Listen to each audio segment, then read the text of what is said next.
Good Wednesday. Trends in the housing market. Yes, it is. Broadcasting to the English speaking world from Auckland, New Zealand, across the pond to Sydney, Australia, north to Perth, north to Melbourne, then west across to Perth, and then northeast,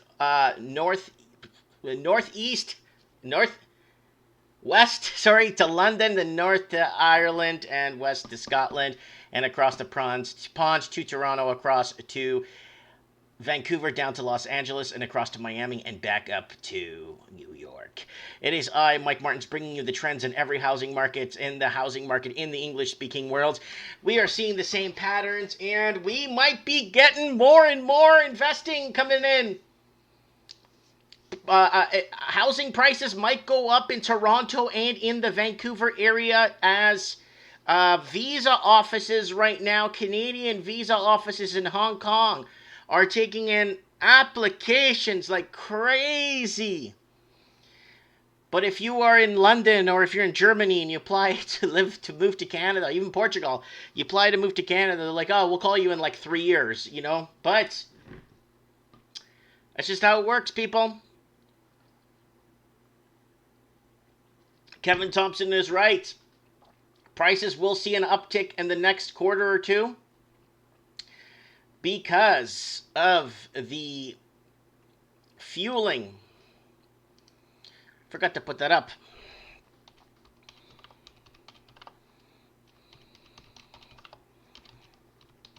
Let's see if I can find the article I read last night for you guys. There we go. Turmoil's boosting real estate in Canada. Woo! So this is going to be really interesting what happens. It is going to be very interesting what happens, guys. I don't know why I'm getting so many pop-ups here. Okay. I don't know why I'm getting these dating pop-ups here. I'm not going on dating sites. Screw you! Nafangulo! Oh, it's going to open this. You got to be joking. All right.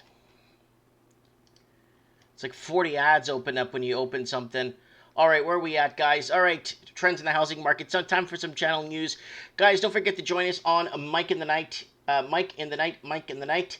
Don't forget to join us on Mike in the Night, and we'll have open mic this Saturday. Guys, trends in the housing market's been going on for almost 3 years now. Believe it or not, it's been 3 years we've been doing trends in the housing market. Can't Read Market Talk is a new series I started where if I wake up early enough, I'll go ahead and do a video, 30 minutes. I'm going to keep it at 30 minutes. I don't want to kill myself. And Morning Coffee with Mike is doing well. Housing crisis videos. Housing in Canada prices to spike. Housing spike interest from Chinese buyers. So Vancouver rental affordability is a nightmare. They're sitting at $3,100 for a 2-bedroom. Food banks are basically telling, hey, we can help you pay your mortgage. Go to the food bank and get some food, man. Then you could have money to pay your house. Pay for a house you can't afford! It's disgusting. Canadians are not saving. Average Canadian per capita has $60 to their name.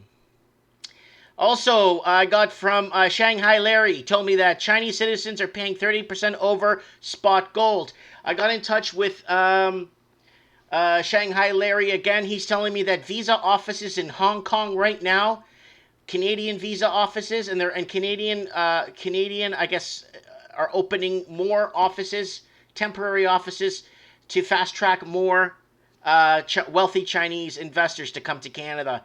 So apparently there's like a guideline that they got to meet. You just can't just be like, I'm in Hong Kong and it's not good, I got to get out of here. I think you have a criteria. I think you need to have a lot of money to leave, right? So Gary Medeiros in the house. Gary Medeiros, woo! In the house. Poor Bitcoin is tanking today. Walking Journey's got a new video, guys. Only 6 viewers. Yeah, you know what? I'm not a popular guy. What usually happens is they watch this video that you're watching and then just kind of mirror it and then claim it as theirs. That's how it usually works. No one gives credit to nobody anymore.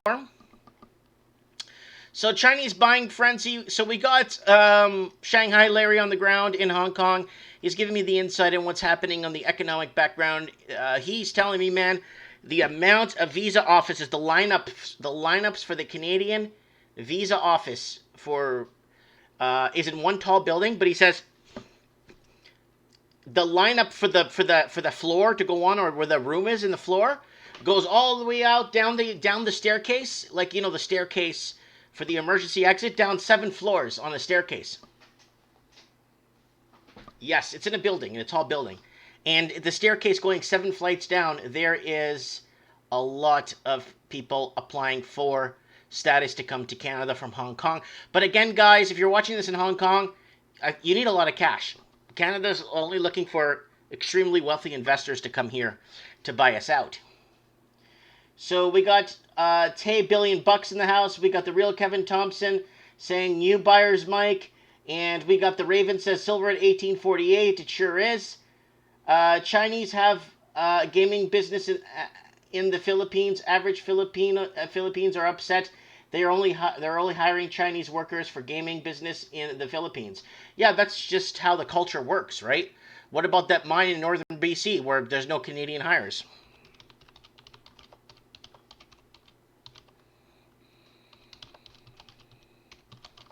Like, I have to actually bring this stuff up because right here, like, I mean, people will call me a racist and say I'm lying. No Canadian hires for 4 years at Chinese-owned BC mines. So they bought up a couple of mines here in Canada, and they don't want to hire any Canadians. But see, they got 500,000 workers. So what they want to do is they want to actually.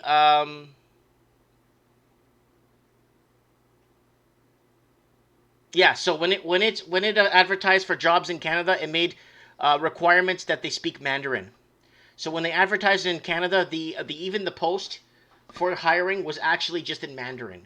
So yeah, that's just how it works. That's how it works. So Canada needs to bow down to everybody and respect their ways, and that's how we have to proceed, right?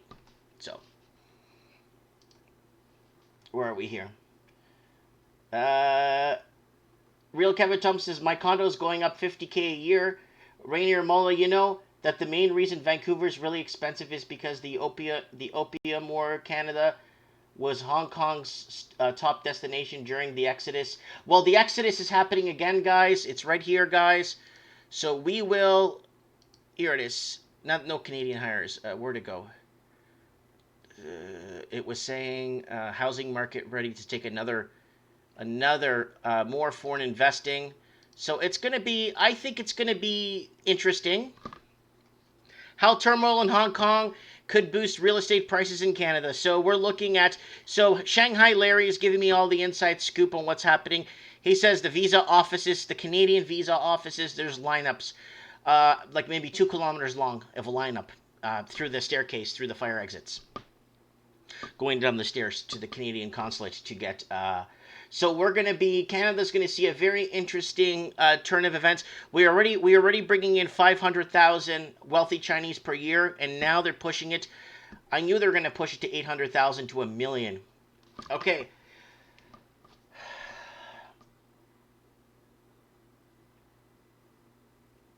Liberty Return says, Mike Martins, thanks for being a real reporter on the housing market. Do you think this big crash will happen before 2021? It's hard to say now with the turmoil in Hong Kong. If we economy's not on autopilot, we're doing stimulus packages, negative rates, Mickey Mouse here, Mickey Mouse there. Now they're going to get rid of our cash to protect us from money laundering. But in reality, we lost our freedom of dealing with family businesses and using the underground market to buy and sell stuff. So yeah, we're losing everything, guys, in the name of freedom. Nope. It's going to be real. The markets, we don't know what's happening. We don't know what they're up to, and we don't know what they plan on doing now. Kevin Thompson welcomes immigration. So Mike, this is real. Canadians won't be able to buy a home for a long time. Well, no. See, here's the problem. Canadians are not getting paid what they should be, because Gary Medeiros today posted something on Facebook site that I picked up today. Right here. Average hourly wages in Canada, not minimum wage. I have something on my nose. Oh, it's a shadow. Average hourly wages in Canada have barely budged in 40 years. Not minimum wage. Average wages. So people aren't making enough to live, especially when you hedge it against inflation. When you hedge wages against inflation, there's this massive delta. I made a video on my channel called, I'll show you guys. You go to my channel, go here, just type in broke. Okay? Her water broke. That's when my wife got pregnant there. Okay, right here.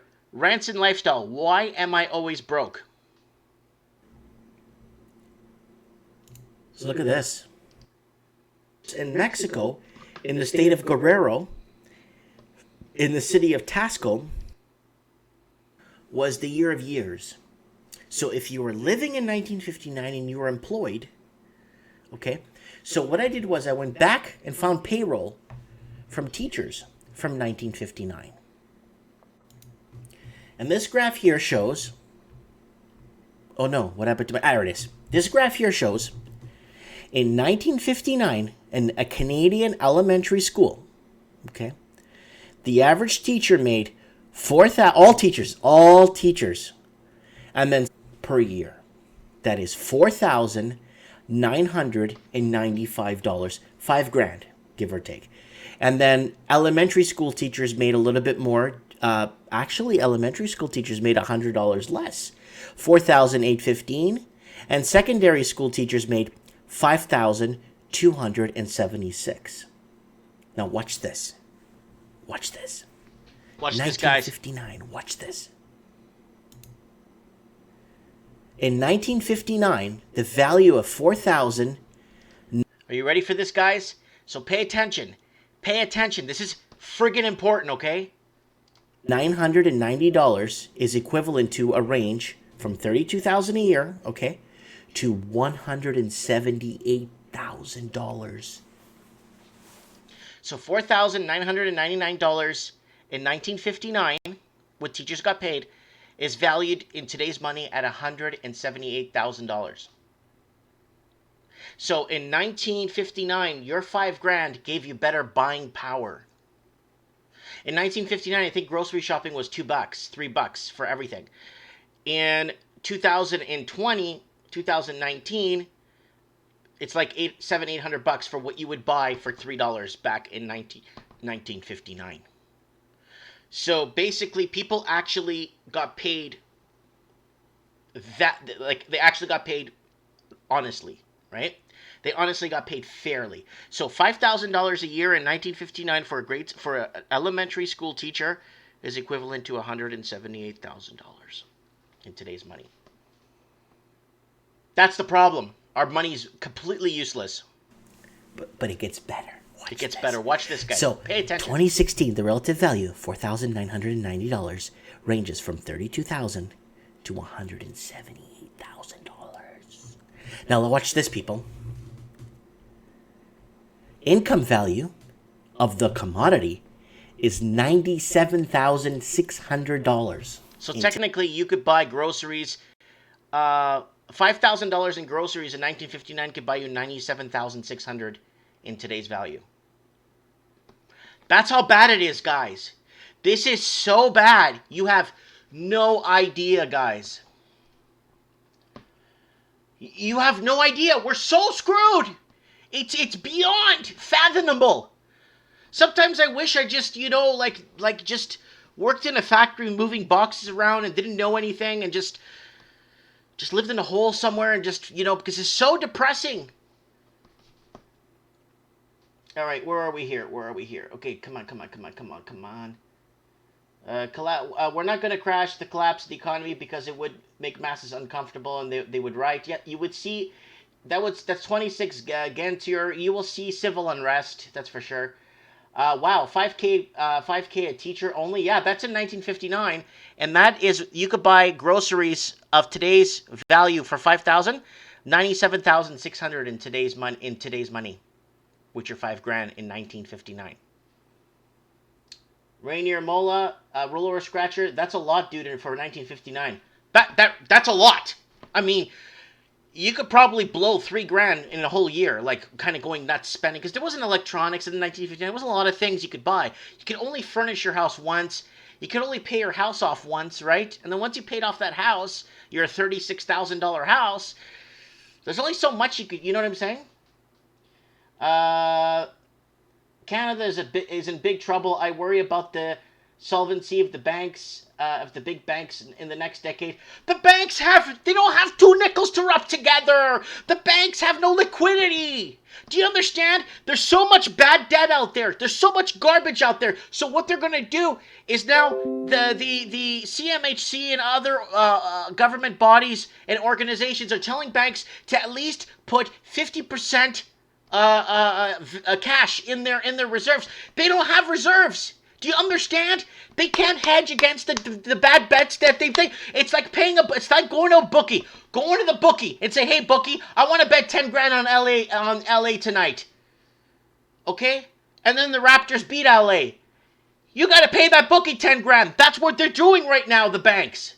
They're betting on our money that they don't have to bet, and they don't have the leverage. They don't have the leverage to pay the bookies.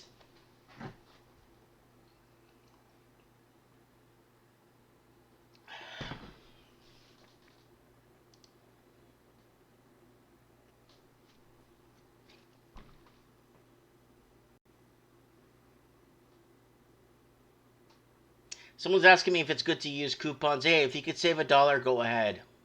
Save $1 or $2, a percentage, it's fine.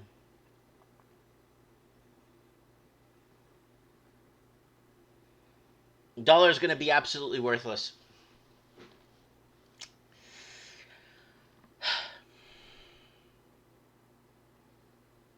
So bad. You have no idea how we sold out.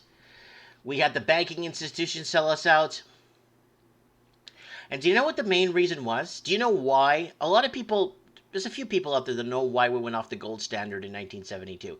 Why Richard Milhouse Nixon took us off the gold standard. We were taking off the gold standard so we could go to war. That's it. America could not afford to go to war backed by gold. With a currency backed by gold. They couldn't do it. It wouldn't work. It would bankrupt the country. Because they would have to produce so much money to back their industrial military complex that they would have to get so much gold to back their money that they had to, it just wouldn't work.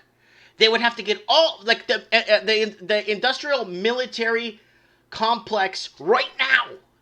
If we were to back that by gold, we would have to get every ounce of gold on the planet and put it in the United States reserves to back all the military in the U.S. that the U.S. had, that they made with obviously printed money.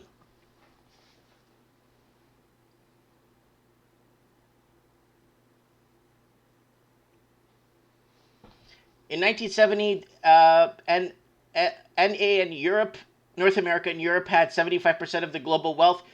2040, we will only have 45%. That's 30% going to Africa, mostly Asia. Do business in those countries. Bpod says, keep up the good work, Mike. Great energy, great program. Don't forget, U.S. wages haven't gone up since 1970. It's not just Canada. Yeah, it's Australia too. It's everywhere. It's every English-speaking country that has a banking system that's tied to the. What else we got here? We got elites aren't evil. They're just typical people being uneducated. Rich investors think they're going to get robbed. You are correct, Joe. More so. They dumped it into ghost tower cities in China.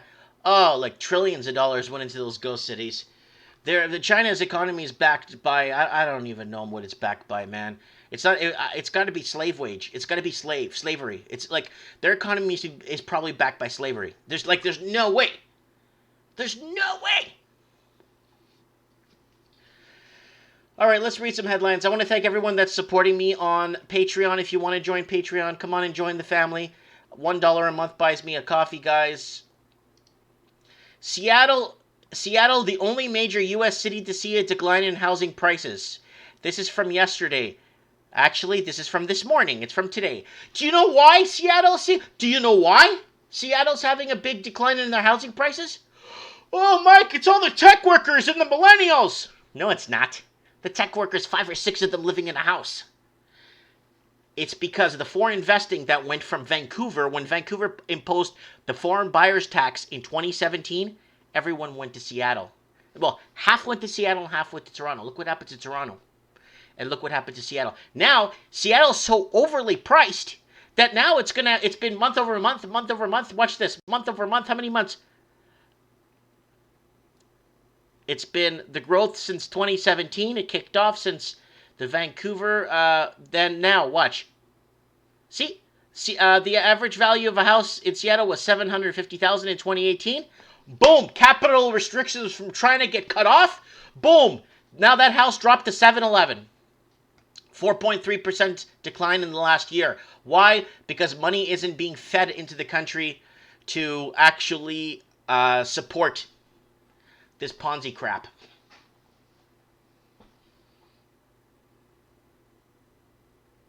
Freedom Prospector said Canadian housing bubble will pop. Paper game is over. Tangible assets all the way. Formifist thinks the game is about to hit. Oh, well, Formifist thinks the game is over and it has begun. Owen says it seems like Canada is about to hit superinflation. Hold on. Why is this blocked? I didn't block this. Seattle is full of junkies and the rich are moving out. The crazy city is a war zone of rich and liberal idiot junkies and Mexican fentanyl dealers. Like, guys, this is crazy.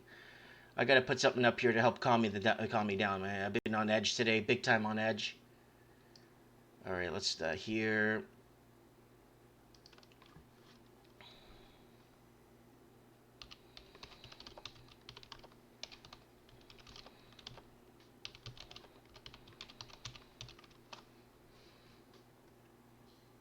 All right, I gotta play this, guys. I'm sorry. Wow, so Cisco. Anyway, I'm sure you'll find. So this is San Anyway, Francisco I'm sure people. You'll find it much curve here in San Francisco. Oh, he just farted. Anyway, I'm sure you'll find it much better. Yeah, I had to play that for a bit there.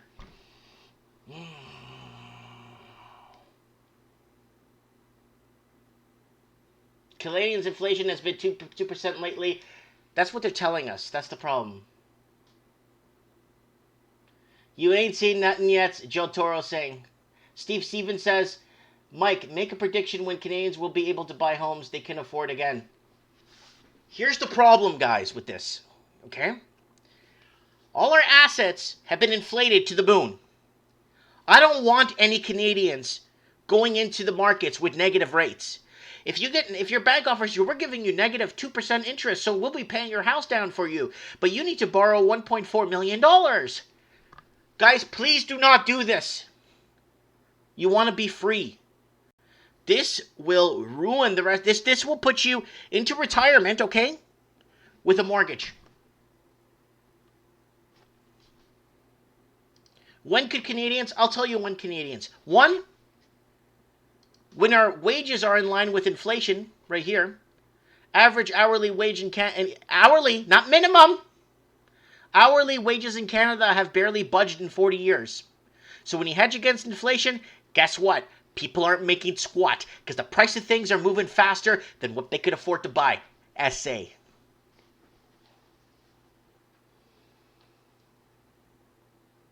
Here we go. Past saying Canadian inflation is 7%. True, inflation is measured on rents, food, gasoline, electricity. All else is speculation. Thank you. Union wages have gone up tremendously in Canada. Why? Why? Because a lot of the union, I guess, treasurers have been using the union money betting on the stock market.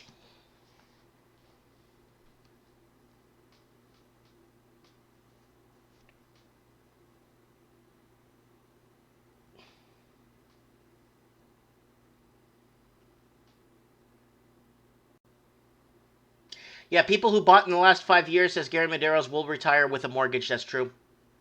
Even if they're 19 years old and they bought, they will retire at 65. Okay, 72 now, if they raise their retirement age, with a mortgage.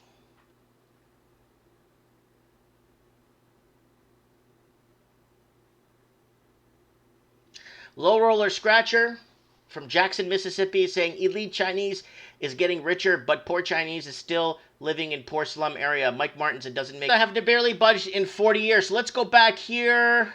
We gotta play this all night. Aggressive and ahead of the curve here. Look. Or drives a hybrid, huh? Oh, of course. We're a little more progressive and ahead of the curve here in San Francisco. Yeah, that one tasted like cheesy Doritos. So we got Justin S. from Denver.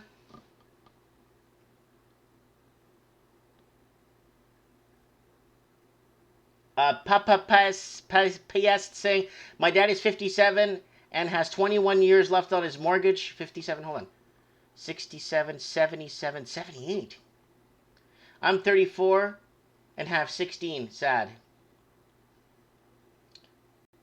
Joe Toro says, bank only gives 1% for savings accounts. Oh, whoa. Where's this? Who's offering 1%? Every bank I've looked at is offering 0.02%. So on $1 million, you get $2,200 a year in interest. In 1996, 97, 98, 99, you put $1 million, they pay you 4.5 or 5% on your bank account. And you know what that gets you on $1 million? $45,000 a year on your money.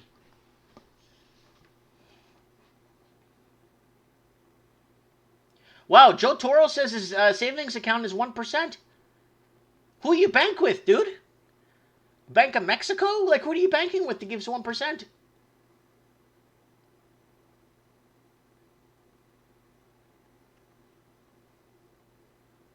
Who's giving 1%? CIBC.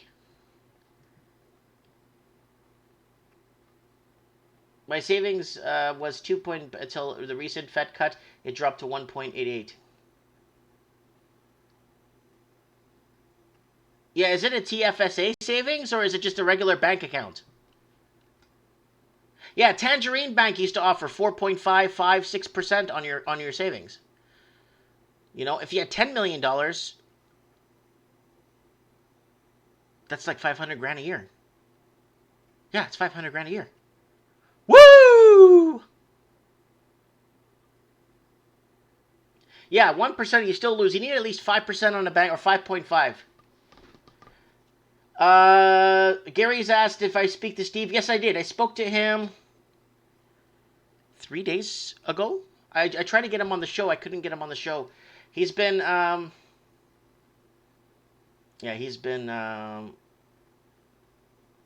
he's been busy every time he calls me. He calls me when he's free. Oh, of course. We're a little more progressive and ahead of the curve here in San Francisco. Yeah. That's so good. They're so progressive in San Francisco. Seattle's the new Vancouver when it comes to Chinese investment, and that's why it's happening right now in Seattle. The same patterns you're seeing in Toronto, the same patterns you're seeing in Vancouver, the same patterns you're seeing in Sydney, the same patterns you're seeing in Melbourne and in Welland and in Auckland. Southern California homes sales up for the first time in a year. Sales are going up, but pricing is going down, guys. This week's top story, money laundering and home equity are now important parts of the Canadian economy. Woo! Remember, our GDP is based off what these people borrow off their equity. Our GDP is based off equity.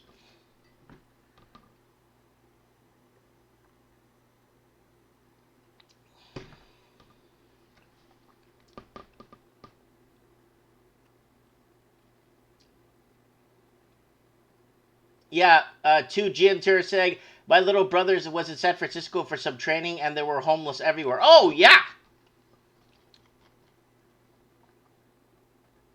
Home equity make be concealing the financial distress. Guys, I've been talking about this for years. People are borrowing off their HELOCs, reverse mortgages, second mortgages, third mortgages, home lines of credit, whatever the hell you want to call it. They're going into debt so they can eat.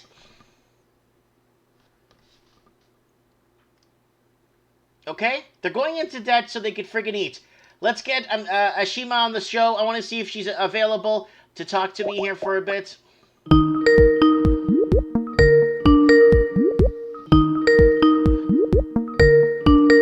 $2 some shot clips. Hello? Hi, Mike. Hey, sorry to bother you. How are you? No, you're not bothering me. I'm happy to come on live in your channel. I was just switching on your YouTube channel. You're disconnected, Mm-hmm. so I'm right here, just getting onto your live show. Okay, And okay. I'm not very happy with the way things have been going. Vis-a-vis the house scenario and the Mike, I don't understand, why the government doesn't want to be very clear with their policies. I was listening to you and I've been listening to people, I've been talking to people, I've been bidding on houses. Mm-hmm. It seems that they don't care about inflation. And I don't know how, as we've been talking since so many, I've been hearing you and I've been hearing people. A house, I will give you an example. A house which has been 370, which is bought for 370 in 2017 Okay. has gone to they don't want to sell it less than 585, 585. So they're adding from 2017, they want to add an extra. Well, you know why? Because they bought it at the top. Yeah, but they're selling, Mike. There's some crazy people who are coming who don't even know the value of those houses. The real estate brokers don't want to talk about it. So, Well, here's the I mean, deal. Well, here's the deal with that. It's right here. I'm going to tell you right now what's going on. Turmoil in Hong Kong could boost real estate prices in Canada. Some in the real estate industry say they've seen a spike in interest from Chinese buyers in the last 60 days. So what's happening now? I was talking to Shanghai Larry in Shanghai this morning, and he told me that the Canadian visa offices have a lineup 2 kilometers long. and that is a absolute true fact. A lot of people that's exactly what they've been saying. The immigration, the Canadian immigration, but that doesn't mean that people who are here are not given good housing, are not given good infrastructure, right? The people here Of are course, finished. I won't necessarily say so because even the ones who are coming here have to put in all their savings just to buy a house, and they're ready to do that because I don't know why they're so why to do that. Like for me, I'll not buy something which I feel is not affordable. Why must I borrow and live? Tell me why. What is this mortgage? I mean, why must I borrow and live tomorrow? And I'll give you a live example. I bid on a house, Mike. There was this person who bought this house from the builder directly, and they bought it pretty reasonable, again around 370. That was around 4 years ago, and this was a detached house. You could say exactly 4 years ago, so you could go backwards 2015. And this was a detached house for around 370, and this is around 2600 square feet, Mm-hmm. two-car garage. And he could not pay his mortgage, as you rightly been saying, where people don't have penny. What income, Mike, what are we talking here? Go to US, a standard family, and I have a lot of friends in US, Mm-hmm. right? A family who earns 9,000 after paying taxes. I'm not talking before paying taxes. After paying taxes is hardly able to afford a house for 400,000. So Oh I don't no! You see, understand. $407,000 is the tipping point in the West Coast. So Yeah. on the West Coast, from Seattle all the way down to the Southern California, $407,000 is the proper is kind of like the benchmark where things fall apart. And right now, it's a lot worse. So I'm talking of North Carolina, right? Hmm. And I'm not even talking, and I'm talking of New Jersey. So people are getting affordable houses. Yes. Either the government over here is sleeping, or Mike, they ask like I think the corruption is really sinked into the levels of the government over here. Brinkmanship. They want to push it to the last moment. The brinkmanship they have. They'll keep on pushing the can. Hmm. They just want to keep the can till nobody wants to take bold decisions. You one has to realize what's good for the economy. Then they say that the inflation in Canada is less than 2%. I do not agree, Mike. Hmm. This is a farcical number. They have to really rethink. And just pretending and gaming up with numbers. I don't know what stats Canada is doing. Well, look at Where this. where Are you ready for this? Did you see me talk about this earlier? Average hourly wages, not minimum wages, in Canada have barely budged in 40 years. and so see, this is exact, and I've seen this, and I've seen also your special show on Hong Kong. So things are going to happen all over the world, but it should affect, okay, 1% increase, 2% decreases. You have a buffer of those ups and downs, but you just can't go crazy on. So I spoke to a realtor, like, you're mad, you're missing out on the. So I don't know who gives them their licenses in the first place. How are these people licensed for real estate, to sell real estate? They're so highly emotional. Hmm. I mean, they just need to do their job, keep quiet, and if you don't buy, they'll taunt you saying, you will never have a house to live in. What is this, Mike? Yeah, This you know what what? You see, the is it? problem is, you see, I never grew up treating people like that. I never did. You know what I'm saying? I try to go for my real estate license too when I was younger, and they're like, "Oh, we don't need people like you in here in real estate and this and that." And I'm telling you, I know the inside and outs and the back end of real estate. And I did work in the finance industry. Okay. And at a really high level, and I understood the ins and outs and the backs and the fronts and the reason why I wouldn't qualify as a real estate agent is because I don't know. I just can't. I don't know. I just refuse to lie to people. You know what I'm saying? And I'm not No, saying this real estate agents what are liars, but isn't in real estate, Mike. This is here in insurance, real estate, and finance. mhm. These three things in Canada. I mean, like, you want quality of people, right? You don't want people just with money coming in, and that money can be through black money, through snow washing, through doing things, buy and sell land. So this is the money, and these are the kind of people Canada wants, and so be it. What can I do, Mike? What we as a professional, I feel that we have to set our goals. This is my goal. I might be wrong or right. I have to have my inner conscious talking to me. I just can't do something which I don't, and I'm so happy now that my family agrees with what I'm doing, because initially my husband used to be taunted by all his colleagues. You know what? You've not bought a house. You're paying rent. You're paying rent. My husband said, I refuse to put in $700-800 into this negative equity sucking housing, housing, Mhm. wherein I don't understand why these prices go up, because what happens if the interest rates hit 5 or 6%? Which these people, I don't know why they're not working too, but I don't understand. If there is inflation, why don't they increase the interest rate? The houses are increasing, right? They're not decreasing.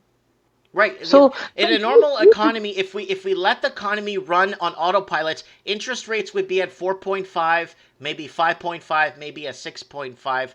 Right now, if we go down, listen to me carefully. If we go down at the rate we should be going down, and I think it's going to be even worse. Once it does hit, guess what's going to happen? It's going to take us not 5, not 10, probably 20 years to get ourselves out of this crap that we put ourselves in. no, what crap, Mike? You see, you have to understand the central banks work on two principles: printing and debt, printing and debt. Right. But when we have to recover from it, we're screwed. What re- It's going to take they'll 20 print years.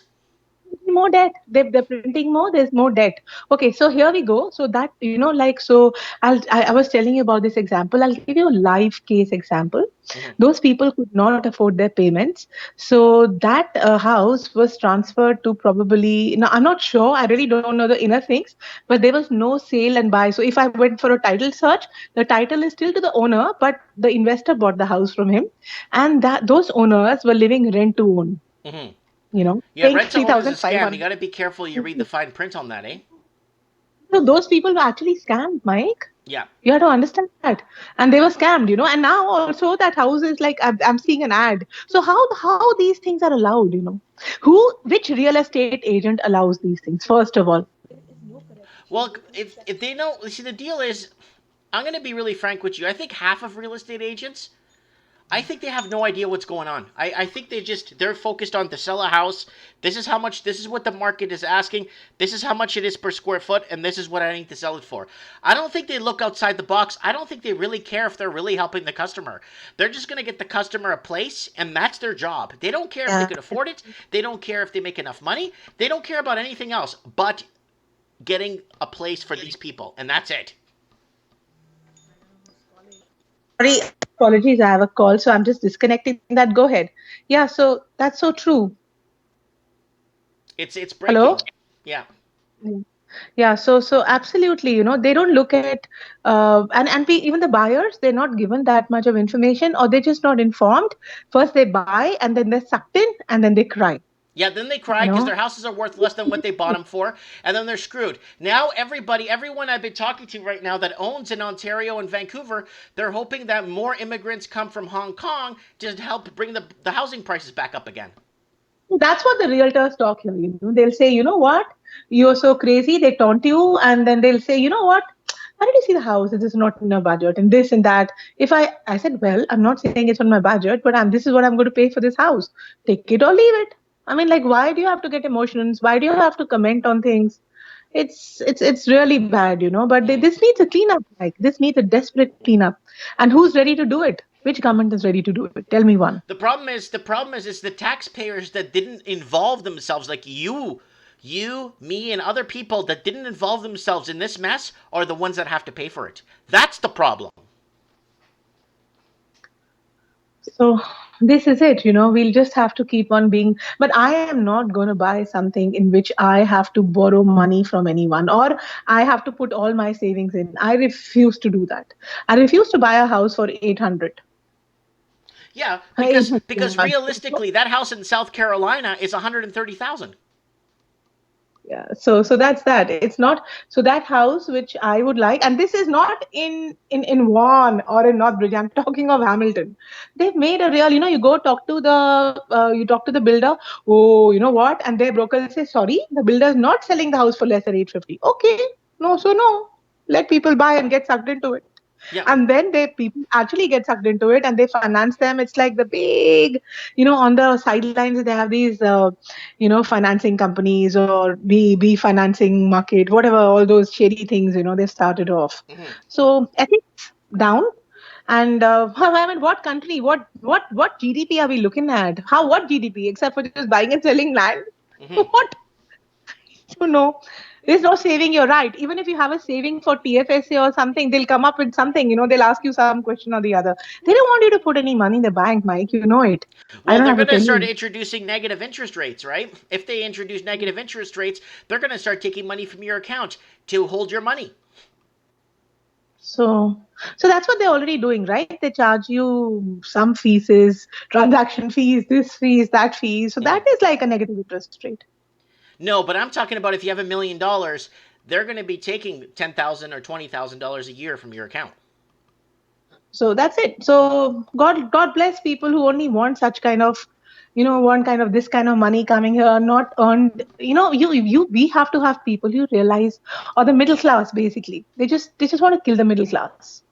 Who cares about the middle class? Look at the Middle class is scams now. disappearing, and in California, they're realizing that because they had some numbnuts on CNN making fun of all the middle class people, saying we don't need them in California. They don't do nothing for us, and this middle class people could go to Texas and Nevada, and laughing at the middle class people and saying they're useless. And now people are crying. Let me see if I could find that article, live article. You're gonna laugh when I show you. Hold on, I'm gonna play this guy farting one more time and smelling his butt in San Francisco. Huh. Oh, of course. We're a Watch little more this. progressive and ahead of the curve here in San Francisco. Here he goes. Ah, there you go. Yeah, they're very aggressive in San Francisco and progressive. That's what it means right there. Let me see if I could find that story for you because you're gonna like this. It's Fox News. I think I've seen all your It was on videos. my show. So I know. I put it up on my show. Middle class leaving California. Right here. Middle class leaving California. Let's see if I could find that Yahoo that was on Fox News. Everything that's wrong with the U.S. Hold on. Leaving California. There's a guy. I swear to God, like, if it's so depressing. News coverage: California losing the most residents of any state in the blue. So you Mm. forget about California. You're looking at California, Mike. Look at Toronto. See, These are live videos. I saw people are lining up near food outside food banks. yes. They're Hold doing on. part-time jobs, but cannot afford their. And this is about Toronto. I'm not talking of anywhere else. And people who are highly educated, so they're doing two jobs. And call centers. But what does a job pay, Mike? $15 per hour. So you have to do two jobs, and still after paying the rent, you're left with nothing to eat your food. So what do people do? I Okay. saw these articles, I saw these videos in Toronto. Okay. Do you remember the article I read yesterday? Banks are now referring people to food bank to help them pay their mortgage. Yeah, that one I saw. Yeah. Yeah. So instead of telling people, look, why did you buy a house you can't afford to pay? Because you can't eat. But no, go ahead and go to the food bank and use the donations from the people that donated to help other people. Go use that so you can pay your mortgage now. So this is such an unplanned. So the city planners, I don't know what they're doing. They wanna. So this. Everybody wants to kick the can. Brinkmanship. Don't make decisions. So I don't know where we're going, where we're heading. And you forget about just housing. Which is the next money making machine for them?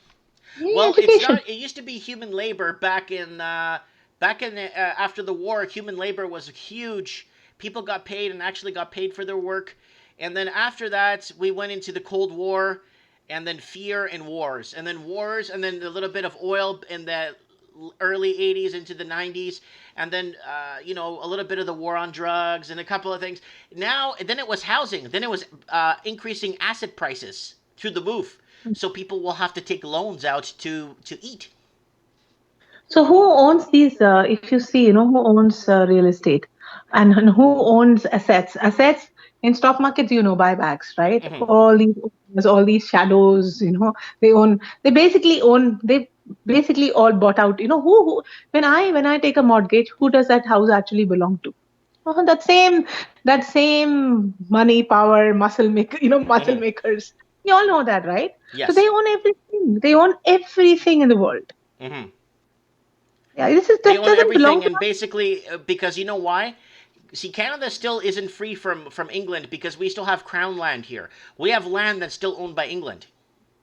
Yeah, so this is still crown land. We always toast to the crown, and we always say the land or the crown. So this is the same. It's nothing has changed, Mike. Hmm. Hmm. Yeah, it's still crown land. Yes, it You is. know.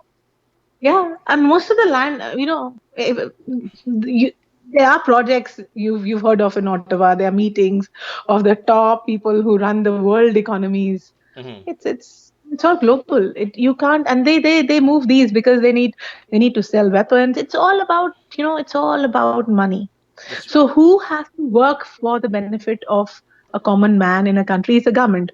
So if the government is not doing what it's supposed to be doing, then that's the problem. The system's not working, Mike. Hmm. The system is not working. The system is only working in.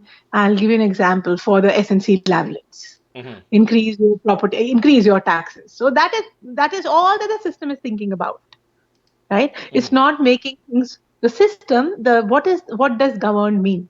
Means functioning or governing admin properly, right? So where is the system working? It's not working.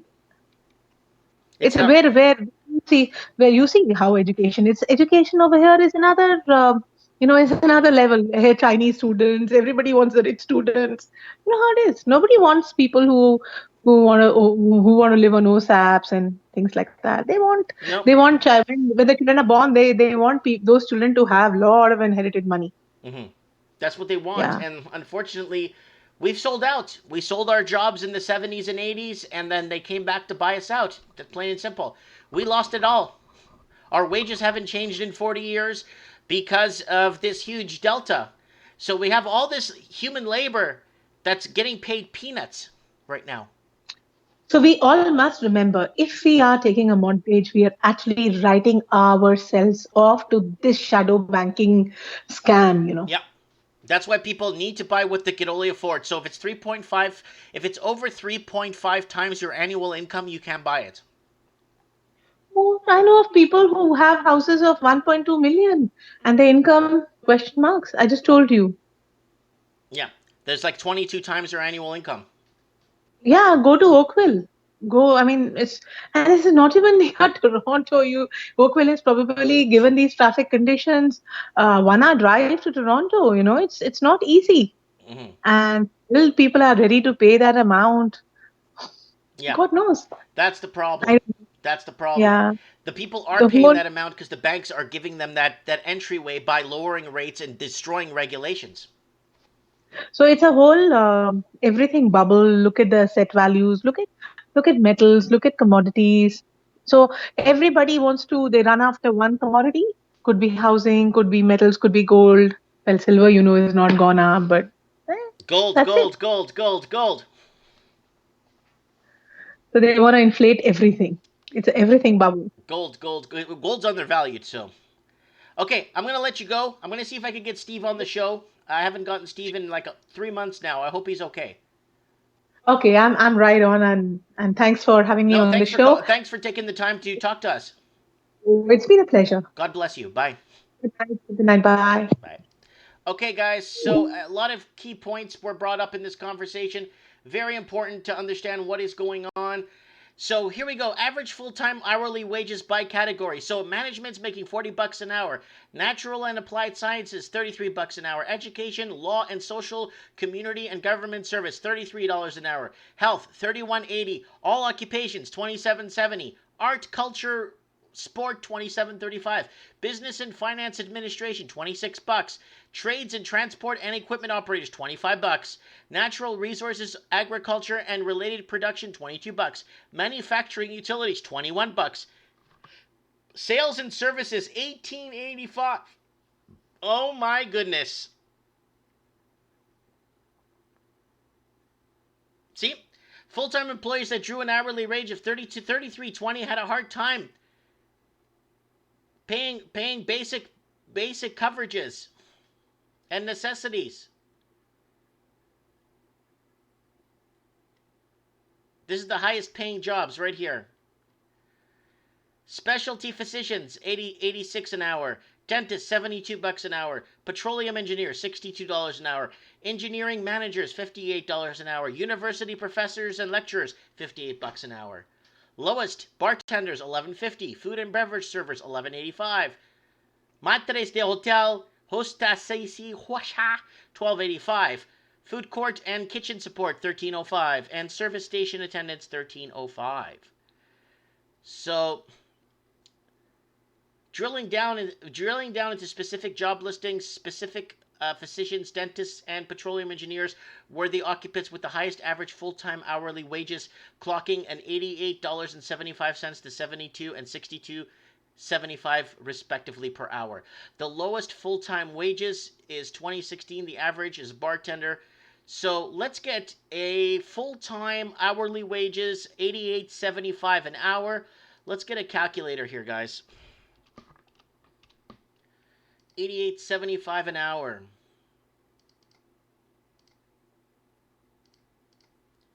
times 40 hours a week,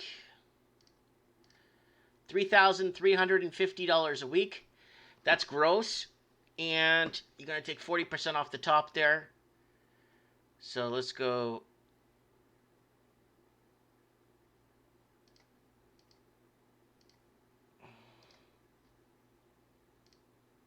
Oops. So what was that? What was that? Hold on. I want to get this. I want to get this. I want to get this right here. Hold on. I really want to get this right. Here. Let's go. Let's get a tax. CRA tax. CRA tax deduction calculator. So Steve, if you can call into the show, let me know. So shedded crier is saying sales businesses will continue to close because of minimum wage. I'm seeing lots of businesses closing in Yang. Lots of vacancy is growing. Oh, big time.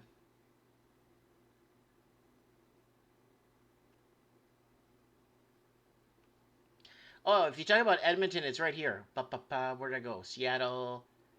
There's an article here. Yeah, Edmonton and surrounding areas see market increase in ghost homes.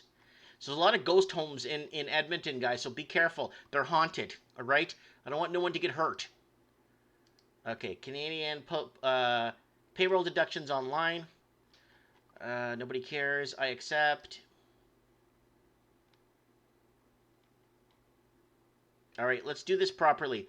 Okay, salary.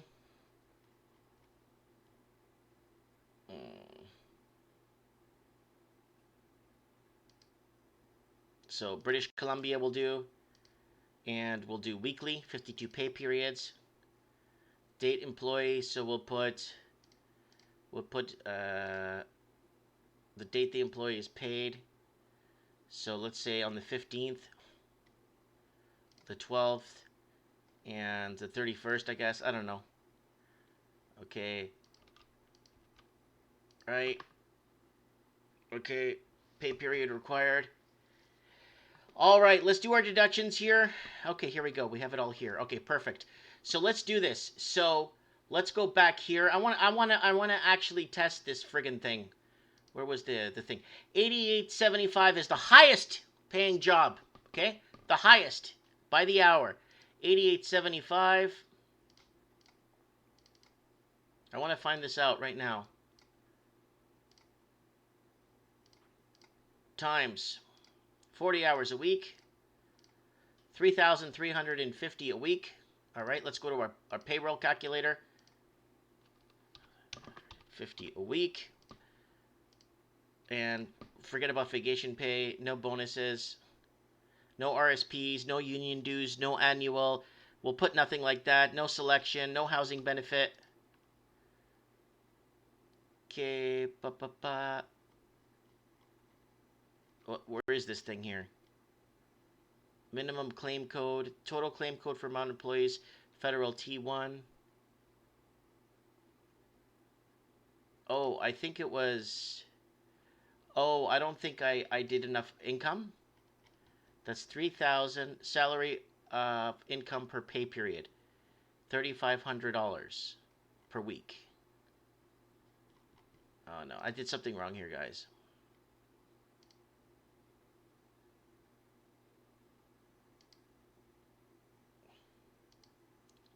Yeah, I screwed something up here. Because I want to see what it is. So you pretty much cut that in half in Canada after taxes.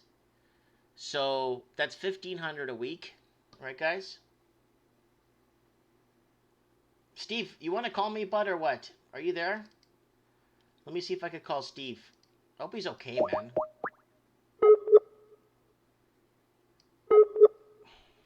I'm calling him now, guys. So 30 so divided, so it's 1,000. So let's say 1,800. Let's say 1,800 take home a week. Okay. Okay. Let's not argue this. Okay. We're not arguing here. So 1,800 bucks a week. Monthly income. So let's do this. I hate when it does this. Okay. Let's go back to calculator. I'm gonna show you how to do this, people. If you get paid weekly. Watch this. 1,800 a week times 52 equals 93,600 divided by 12 equals 7,800 per month.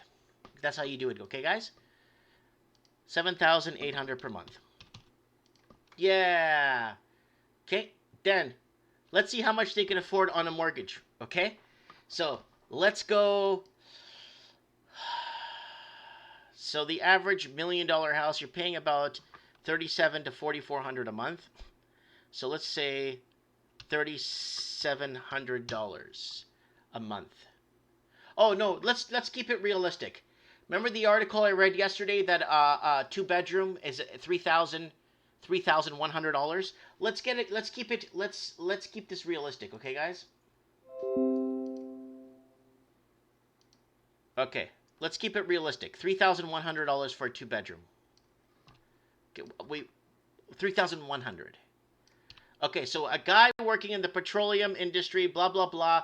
Let's calculate this right now. It puts him at a ratio of 39%, and he is good. Most lenders would consider a ratio of 36% or less a healthy debt load. So he is at 39%. Oh, no, no. The highest earning paid employee in Canada, according to this stupid thing here, where'd it go? According to this dumb thing right here, this guy right here, 86 bucks an hour, after taxes, where the hell did I put that? After taxes, okay, after taxes, where did I put that damn thing? Okay, he is in a manageable area paying $3,100 for a 2-bedroom in Vancouver. He is manageable. It kind of makes you wonder why they pick $3,100 as low-income family. These stupid cities want to keep their professionals. These stupid cities don't want to lose their surgeons, their radiologists. They don't want to lose nobody. So I'm trying to get Steve on the show. Steve, where the hell are you, man? He's not answering his Skype. Okay. Shot Clip says 35.50 minus 40% is 21.30. Okay. Is that it? Is that it, guys? Is it 21.30? Okay, let's do 21.30. Let's do 21.30. Let's do this. Calculator. 21.30 times 52 weeks equals 110,760 divided by 12 months. Guy's making $9,230 a month. Calculate. That gives him a debt ratio of 33%. It puts him in a healthy debt load. Okay, so this is the highest paid guy in Canada by hourly, okay? $9,230 a month take home. He could afford that 2-bedroom, low income. Okay, I got to bring this article up because people are going to think I'm lying here. This is in Australia. Banks are now referring people to food banks to help them pay their mortgages. I have 2 words. Fangulo. And then now with turmoil in Hong Kong, it's going to boost real estate prices in Canada. Okay, so we got this here. Let's see what's going to happen here. This is provided this guy, this high-paying guy, has no student loans, no credit cards, and no automobile and nothing. This guy is just paying $3,100 for rent. There's no other debts.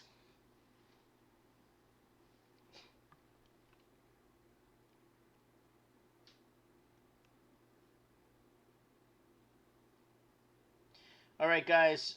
Steve isn't calling in, man. He's not online. I've already called twice. He's probably slammed. No problem. We'll see who else we got here. Oh, Solid Exter. What's up, buddy? See if he wants to come on the show.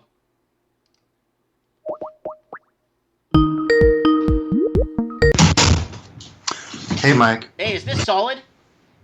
Yeah, it's been a little while since we've talked. Yeah, man. How you doing, brother? I'm pretty good. Okay, so I just did this calculation right now. So the highest paid hourly worker at 80-something bucks an hour makes $9,230 a month take home. And with the affordable low-income rental in Vancouver for low-income families, he's right in line to actually afford the low-income mortgage of low-income rent, not mortgage, of $3,100 a month. Mm-hmm. Do you think that's crazy? Yeah, it sounds pretty crazy. So what is low-income family earning? What does that mean? Probably like welfare. Like maybe not, because we have free healthcare in Canada. Mm-hmm. So I would think it's more like your public housing, welfare, stuff like that, relying on charity and food banks, as you've said. So here it is. Unfreaking believable. A city lists a suite. The city's listing this for low-income families on Craigslist for $2,850 a month. So you know what that means? That's the highest earning Canadian to make sure they don't lose their professionals to other cities. That's basically what it is. Because this person making this much money and has to pay this much money for rent, and that's considered a low income, we got ourselves a problem here. Yeah. So go ahead. What's on your mind, buddy? Well, the thing about the boomers, and if you watch TV nowadays, like CBC News, during like, and you watch commercials, they talk about these reverse mortgages or something. It's targeting old people, right? So, are you because I heard you talk about stuff like this. So basically, are they taking out a second mortgage Yes, on they their are. house What they're doing just is, to I live know how the on? commercial starts. It goes, "Are you over 65? Do you own your house? Well, we Yeah. could help you, giving you the freedom you need." I know those commercials and I know how they work. What they do is they put them in a reverse mortgage where they could borrow at a really kind of shifty type rate, and basically they get a checkbook and they just start writing checks on the house and using their house as an ATM machine. And before you know it, they get to a point where once it reaches 65% of loan to value is used up, then the rate changes another 2% to up to 90% loan to value, and then the rate changes another 3%. Hmm. And what happens like when they die? Well, it depends what happens to the estate. What happens to the estate of the family? What was in the will? And if there was life insurance on the house, I think that the reverse mortgage entity, the shadow mortgage, or whatever they want to call these freaking criminals, basically what they do is they just take, I guess, first position on the property. First position? Yeah, so they take whatever is in the estate that they could take. Oh, That's owed okay. to them. Okay. So what are these like negative interest rates? So I understand you put your $100 in the bank, and then every so often you lose a bit of money. Right. So why is everybody implementing this, and why are they having mortgages where they loan you 100 grand, but then you only pay back less than that? Because no one's qualifying for mortgages and the banks don't have money and people don't have money. So they're realizing that might as well take the money from the savers, bring our mortgage rates even to negative territory, and our bond market goes into negative territory, our sovereign debt goes into negative territory, and we are completely screwed. Completely screwed. We are hooped. Parts of Europe are doing negative interest rates right now. Okay, Denmark is paying people to take out mortgages right now. That's how bad it is. Things are bad. So this is not looking good. Negative interest rates is, and but what they're going to do, they're going to get smart. They're going to eliminate all the cash, so then we don't have any way or form to remove our money from the banks because it's all digital. Hmm. What about So, crypto? well, crypto, they're trying to deem it as a black market and make it illegal because crypto would Yeah. be king, and so would gold and silver. Hmm. Like they're doing in India, right? Aren't they trying to ban it there? Well, in India, it's very smart. They're very smart. In India, they're banning the big dollar currencies. Okay, like the high denomination for black market and underground trafficking and all this other garbage, right? Yeah, they're blaming it on drugs and shit. But it's not true because the average Indian doesn't care about that kind of stuff. It's like one in God knows what. But they're doing this so they can get hardworking families and people, to deposit money in the bank so they can be tracked, exchange that money for the rest of your life. So people Hmm. are forced to open a bank account so now they can be tracked, and then now they know what they carry or where they are, what the transactions are, how much they're spending, how much they owe the government. Yeah.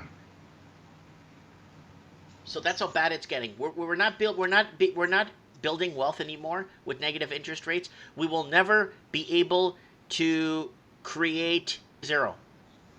Hmm. That's So it's exactly like what break. negative interest rates is. You're already losing right off the top. Hmm.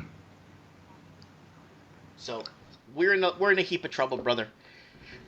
And what are you noticing in your area? Are you noticing people shopping with three items in their grocery carts? Are you seeing people lavishly spending? Well, I live near a university, so it's kind of different because it's usually just like 22-year-olds and stuff that are buying. And they all get signed up on like credit cards as soon as they get into uni in college. Hmm. Okay. Okay. So yeah, yeah. It's turning into a gong show now. Everyone's saying in the comment section.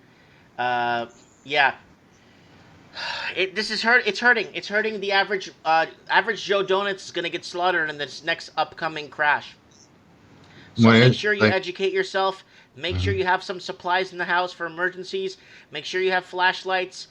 Make sure you have candles. Make sure you have at least enough water to keep you going for a week, at least 2 weeks, maybe three. At least you have some gray water on the side in some sealed buckets to flush your toilet. All these things. Make sure you're prepared. Have ramen noodles for 6 months supply, dry foods. Okay. Prepare yourself. You're young and you can live Mhm. long enough to weather through this and actually prosper 20, 30 years from now if it takes us that long to recover from this, from what we've gotten ourselves into. Okay, so my age and like younger, like they're going to grow up in a really hard time. No, they won't, because hopefully they will learn from the Generation X and the Millennials. Like me, I'm a Generation Xer, and I'm telling you what to do Hmm. because I know how Canada was. Because in 30, 20, 30 years, I won't be alive to tell you how good Canada was. Right. I can't. I won't be alive to tell you. So I'm telling you now, Canada. All you needed at one time was a job. All you had to do was bag groceries somewhere, and you could afford a one-bedroom apartment and get yourself off the ground, and maybe one day afford to buy a place after working 6, 7 years. A minimum wage job, just getting by, maybe finding the right person and getting married. But you see what I'm saying? It was possible back in the day. Okay, remember? I don't know if you watched from the beginning, but the average kindergarten teacher made $4,900 a year in 1959. In 1959, $4,900 a year is equivalent to $96,000 in our money today. Hmm. So do you see? You get what Yeah, I'm saying here? but didn't women like not work? And like, people didn't buy TVs every year and shit like that. That's true. So, That's true. yeah. We've become a consuming. We're consumers. We are consumer throwaway society. You're right. Hmm. Yeah, people didn't buy TVs every year. In 1959, they're lucky if they have one black and white TV in the house. Yeah. But yeah, and the newest phone. And yeah. All right, brother. I'm gonna let you go, and I appreciate you coming on the show and giving us your inputs and your questions. Okay. Wait, one more Yeah. thing Go though. ahead, bud. So, I remember you saying like a couple months ago you had some video about Africa and it got deleted, but it had like a million views. 3 million, I think. Yeah, what was that about? That was a discussion. There was it was in Portuguese. It was a documentary called Africa for Sale. There's 5 countries in Africa that speak Portuguese as a first language, and they don't speak it like slang. They actually speak it properly because the Portuguese were in Africa for 500 years. What happened was we actually built these cities up, and we actually traded fair trade. And there was no segregation, and whoever did the job best got the job. There was no such thing as black and white. It was just if you could do the job, come and work, right? And Hmm. I did that. How Africa basically sold itself out to the highest bidders, and it got carved up by other European countries, and they screwed up Africa. And then a lot of other countries fought for Portuguese Africa to take it over because of the infrastructure the Portuguese built, the highways, the soccer stadiums, the libraries, the airports, the malls. So they wanted that, and they Hmm. wanted to take that. And Cuba ended up taking Angola. Believe it or not, Cuba. Cuba? How'd they get that? They took Portuguese Africa. If you just go back on Wikipedia and study it a bit, type in Cuba and Portuguese Africa, you're gonna look at it and say, "What the hell?" Yeah, that's how bad it was. Okay, because they wanted the capitals, they wanted control. So we didn't really end the war after World War II.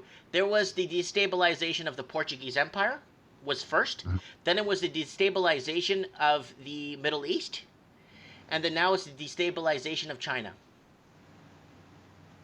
Okay. Yeah. Didn't your dad work like wasn't he in like Yes. when they were like fighting Portugal and all that? Yes, he was. He was in Angola, and he was stationed in Guinea-Bissau. Yeah, he was there. My rest. May he rest in peace. Hmm. Well, I got a quick question. Hmm. You know Caspian Report, the guy on YouTube? Yeah. Yeah, well, did you see his video about France? No. No. I don't watch a lot of other YouTube channels too much. Ah. I don't have time, dude. Look how much time I'm on YouTube. Yeah. So it's kind of hard. I really don't have. If I listen to YouTube, I just listen to audiobooks usually. Uh-huh. Yeah, I don't have too much time, and I don't want to steal other people's content either. Like I try to Yeah. stay as original as I could. Are they stealing from you, like the big guys in There's this some community? channels that they kind of regurgitate like sentences and paragraphs. You know what I'm saying? But they don't have the. A lot of these people don't have the life. I don't know how to explain it. The life experience I have. I lived in Mexico. I was in Cuba for 6 months. I live in Miami for 5 years. I speak Portuguese, Spanish, and English. I've been to Brazil like 13, 15 times. I've been to almost all over Europe. I've been to Portuguese Africa. I've been to Angola. I've been to Mozambique. I've done it. You know what I'm saying? I have life experience in these things. You know what I'm saying? I had meetings with people that were in that Cuban army that invaded Angola. Like I know people that, and we spoke, we had meetings, we talked about this and stuff, and I told them, what happened, and they said yes, it was like I know. You see, I have these experience, so I could bring this, to the table, right? Uh-huh. Yeah, versus a guy in a studio. Yeah, yeah. The guy doesn't even speak Portuguese. How's he gonna go to Brazil? Oh, people speak English. Yeah, the tourist people speak English to take your money. Yeah, they do. You know, I arrive in Mexico City. I just speak Mexican. I don't even speak English. Why? Because you're gonna get the best rates in the taxi, and he's gonna show you the best places to go to. Uh-huh. You know. And when I go Yeah. to Mexico, people are scared of me. I'm walking down the street. People in Mexico City, I'm walking down the street. People down the street look at me and they're like, "Oh shit!" They cross the street so they don't have to deal with me. They're scared of you? Well, I don't know. I look like somebody they're scared of. I don't know. I'm walking down the street. Everyone looks at me from down the block. Oh man, cross the street now. You know?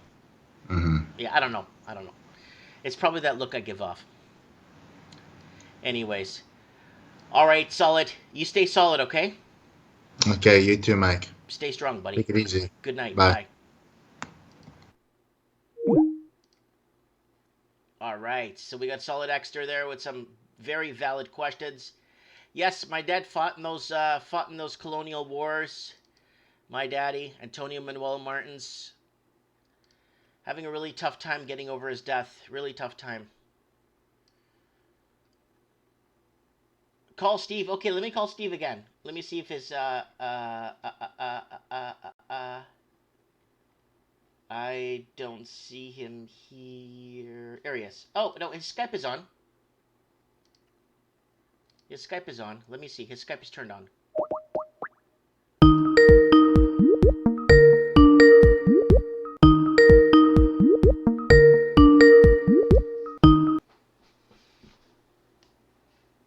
Hello. Woo! How's it going, buddy? Steve, what's up, buddy? You okay? You sound down. No. Just at home, and the rest of the family is in bed already. And So yeah, I don't want yeah, to. I don't want you to make too much noise. Sorry to bother you, Steve, so late in the night. no, it's quite all right, Mike. I'm listening. I haven't been able to uh, be on as of late, and it's been a considerable amount of time since I've been able to add to the show, Mm-hmm. and a lot's going on. And yeah, how you been keeping, Mike? I've been okay. I've been having a really tough time. I don't know if you listened to the show that time where I thanked you for coming to my dad's wake. I did not hear that, but you're very welcome. It was Yeah, important I that I did come. yeah, Gary Medeiros was also in the comments, and I thanked you guys very much for coming and paying the respects to my father. That means a lot to me, and he was a very important pillar in my life. Yeah, it's just absolutely. It's just unfortunate I actually didn't get a chance to meet him. So while he was alive. Yeah, Mario DeSetti's met him, and a couple other people, I think off YouTube here, have already met him a few times. And but yeah. Anyways, yeah. So what do you think about this? The highest income earner in, according to this article here in Canada, okay, is Okay. $9,230 a month take home. Just fits in line with low income housing, $3,100 a month.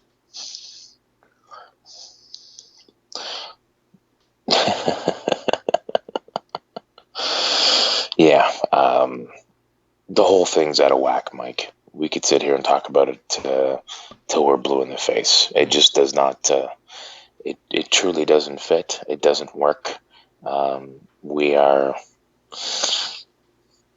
at this point. We are a absolute race to zero with respect to interest rates.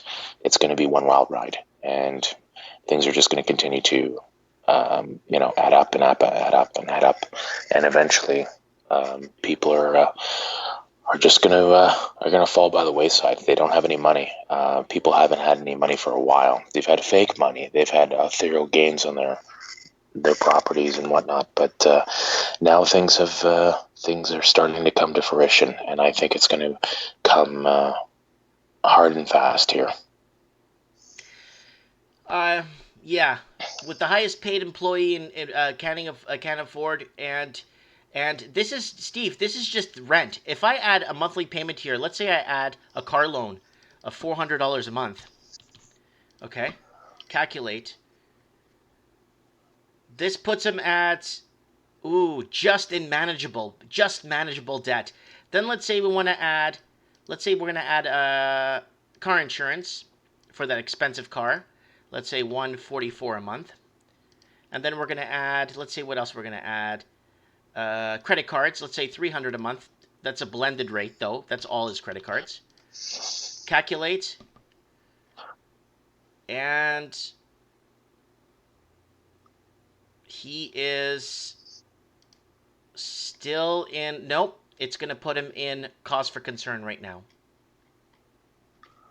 So the average person that had what they had 30 years ago, that was just normal stuff, like a car, a job, a house. Now, if you're making 10 grand a month, you're still not footing the bill.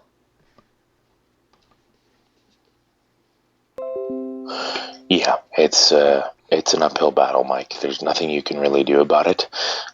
People are just stretched beyond belief, and now they got to try to pay the piper.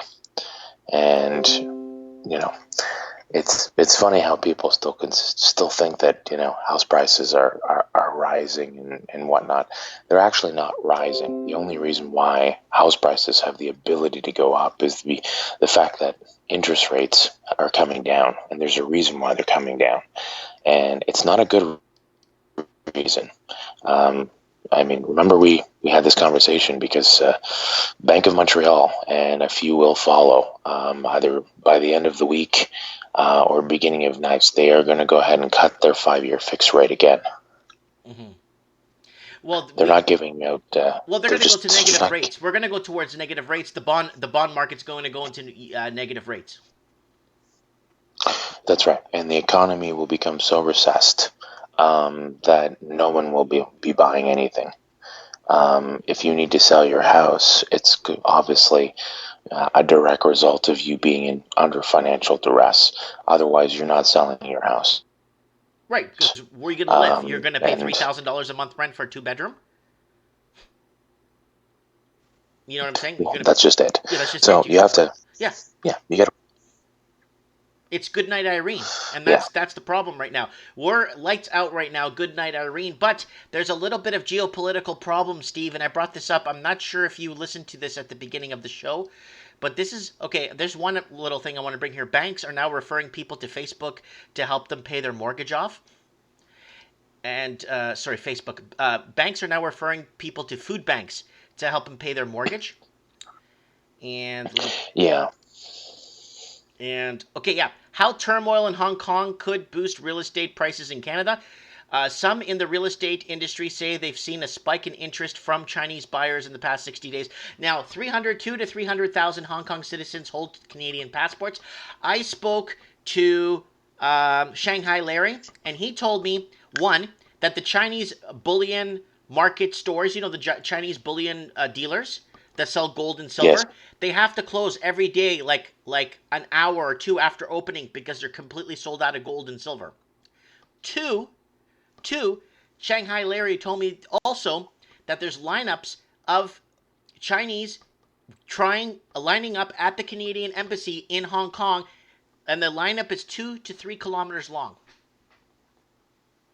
So this might bring in a flood of people with money that's going to move their assets out of Hong Kong, and again resuscitate the Canadian housing market and prop it up even further. What do you think on that, Steve? I think the capital outflow controls have already been put in place, and they'll just continue to intensify them. There's no way that the Hong Kong is different though.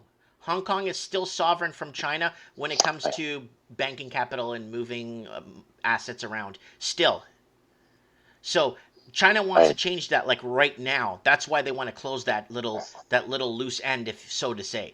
So with right here, it says here, Chinese buyers in the last 60 days are looking. So I spoke to a couple of a real estate agent on the ground named Marty in Toronto, and he told me that he hired a Chinese real estate agent to work with him, to partner with him, because Marty knows the properties, and this Chinese real estate agent that speaks Chinese and Mandarin could help him translate with customers. He's saying his phone doesn't stop ringing with applications and people from Hong Kong calling for properties. well, I mean, anecdotally, I'm gonna take it for face value. Mm-hmm. I don't know who your source is. Is it possible? Is it likely that we're going to see an increase in demand? Yeah, quite possible. But that doesn't defeat or negate the fact that the average Canadian proper or the working poor cannot afford real estate. So at the end of the day, then what's it going to do for Canada? It's not going to do anything for Canada. If anything, it's going to put Canada even further in the hole because the Canadian proper is priced out of the market. Mm-hmm. Essentially, what you're describing is they're setting up, Canadians basically all going to go to this fight with a bunch of knives, and they have guns, and we're going to lose miserably. We have been losing miserably for a considerable amount of time.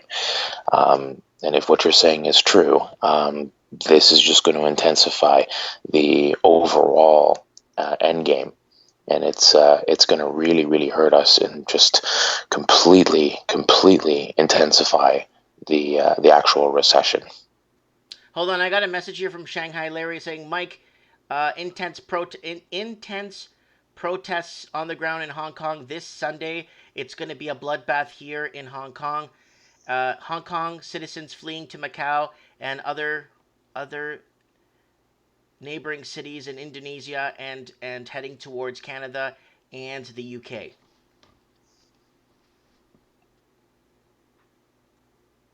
So Interesting. you got to remember, there's 8 million Well, people, 7.8 or 8 million people in Hong Kong, right? So if you have 8 million displaced, it's going to make the migrant crisis of migrants from Africa moving into Europe look like a walk in the park when you get 8 million displaced people. And these people have money. A lot of them have money. well, at this point where it's going to have to be a wait and see situation. I don't have all the answers, Mike, but I will tell you that we are what's drastically approaching us hard and fast is that good old fashioned reset, but it's so far long overdue. We're in big trouble here. Um, there's going to be some casualties, and Do you think, right off. in your opinion, Go ahead. Steve, I need to know this. Do you think that do you think people kind will get reelected? um, at this point,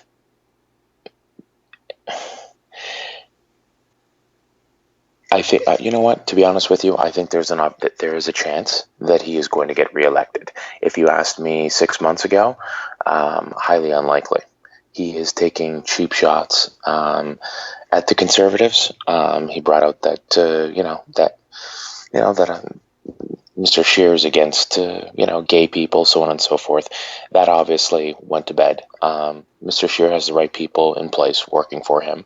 There was actually a gay man that went on national television and put that whole thing to bed.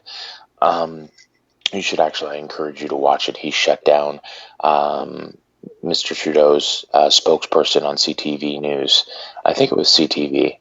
Anyways, the one that he's got in his back pocket, and this this this gay man basically that works for Mr. Scheer and his party and is a member of parliament basically shut down the whole situation in its entirety. And why are you? Let's not cry over spilt milk. I know, So onwards and upwards. but they're fighting over the craziest things. Why don't they fight over the deterioration of our healthcare? It's becoming deteriorated. Why don't they fight over affordability?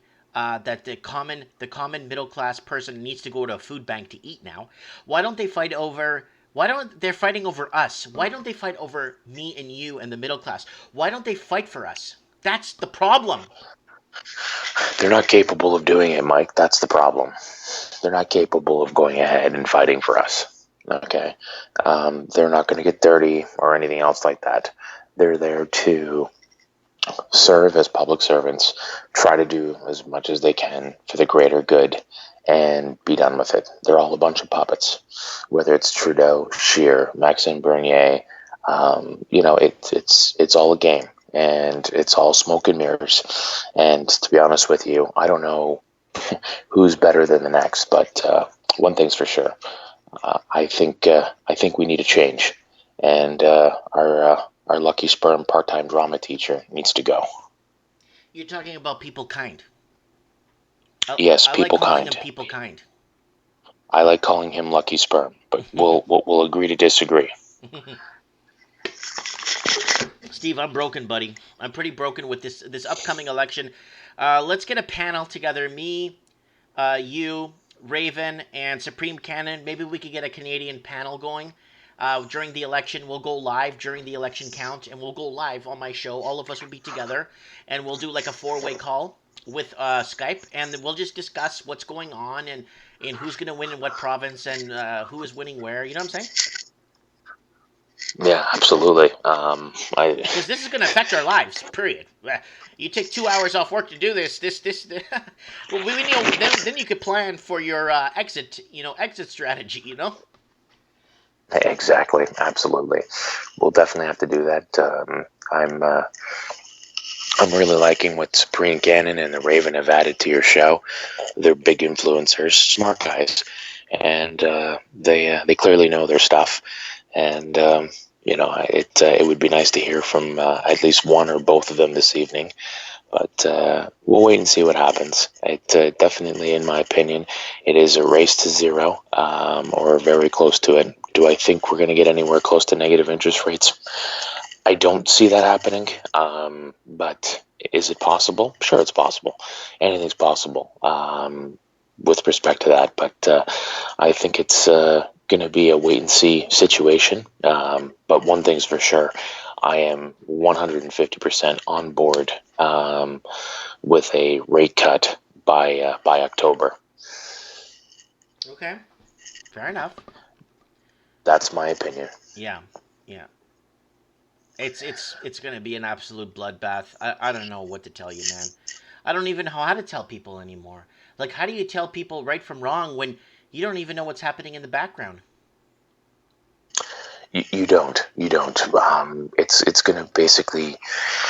I think it's going to basically come down to the Bank of Canada is going to, even if the Bank of Canada holds out and holds out and holds out, Bank of Montreal and, either by the end of the week or beginning of next, they will be lowering their 5-year fixed rate, I believe. Yes, that's what I was told. Anyhow, they're just going to continue to lower rates and lower rates and lower rates. And they need to do that because they don't have any qualified buyers. And if things don't continue and the banks don't lend and they can't make any money, well, guess what? Forget about our housing market and everything else. The arse end of this economy in its entirety will basically fall right out. So they have to do something, and they have to do something quick. And if they don't get creative with certain things and watch what they do, the inevitable. Hello? Sorry, you break it up there. The inevitable will happen. Yeah, can you hear me? Yeah. Yeah, it's definitely not going to be good. But I'd love to hear what the Raven has to say, or Supreme Canon, and yeah, that's about it. I should let you go, Mike. Well, Steve, get some rest. God bless you. Thanks for coming out to the show tonight. And maybe if you get some time on Saturday night, if you could get outside and get some fresh air, maybe you could do a Mike in the Night with us. Yeah, that'd be good. I'm just getting over from some crazy sickness here, and I did manage to take a little bit of time. So, I know. Take your time, recover, but get some rest, and you'll be fine. for sure, so good to be with you, Mike. Take care. God Talk bless soon. you. Bye for now. Wow. Good to hear from Steve. Pashka, 199. Trump 2020. Coffee for Mike right here. Still drinking the coffee from this morning. It's nice, and I love cold coffee. I love iced coffee. I love all that stuff. All right, let's roll a dice. Who wants to come on the show? List of Ravens here. Let me see this. The Raven and the Supreme Canon. Well, I had the Raven on 2 days ago, so let's see. Did I have Supreme Canon on? No. Yeah, Evan. Let's see if Supreme Canon picks up. Okay, hold on a sec. Hold on. Something's happening here with the. I think that was Leaf calling, or was that Leaf? Who the hell's calling me? All right, let's see. Somebody was trying to call me. Leaf, if I don't get to you, I need you to come on Mike in the Night because we need to talk about Hong Kong and what's happening because this is a major, major issue. I don't think Supreme's going to pick up.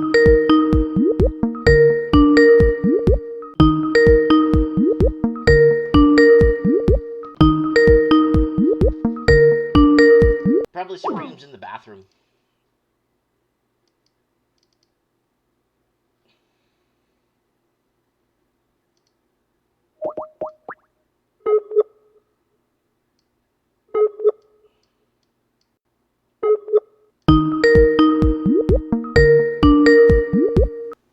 Hey, Mike. Raven, what's up, buddy? Not much. Stored at the cottage. Sorry to bother you, bud. No, it's all right. Come on. Okay, buddy. You gotta cool me down. I've been on edge all day today. I've been so excited. I've been super hyper. What's going on, man? What's going on? Tell us I what's saw. going on with this housing thing, especially with now. I just did this calculator here. The person, a highest paid earner, according to this stupid article here, some technician or something, makes $9,230 a month. Now, if this guy has $3,100 is considered low income in Vancouver, low income for a 2 bedroom, and we got a car loan for 400, car insurance, credit cards for 300 a month, and it puts him in cause for concern. What the hell is going on, dude? Because 20 years ago, having a car and a job didn't put you in the poorhouse. Yeah, no, not at all. No. You know what I can say is my ex just built 2 duplexes. So there's a house with a secondary level underneath. She figures, she's a real estate agent. She figures she can sell them for $525 to $550 for each one. She has to get financing. She took out a private loan. She has to get financing in 2 weeks. And she's worried. She goes, I don't know if I'm going to get enough for financing. I said, don't worry. The banks, they're not going to turn away. They're not. They're going to. The guy coming for the appraisal. Do you ever notice they just appraise it above? It's always just above what you need. They're in the bank's back pocket. The bank's hired them. If those people aren't okay in that appraisal, they're not going to be working for that bank for much longer.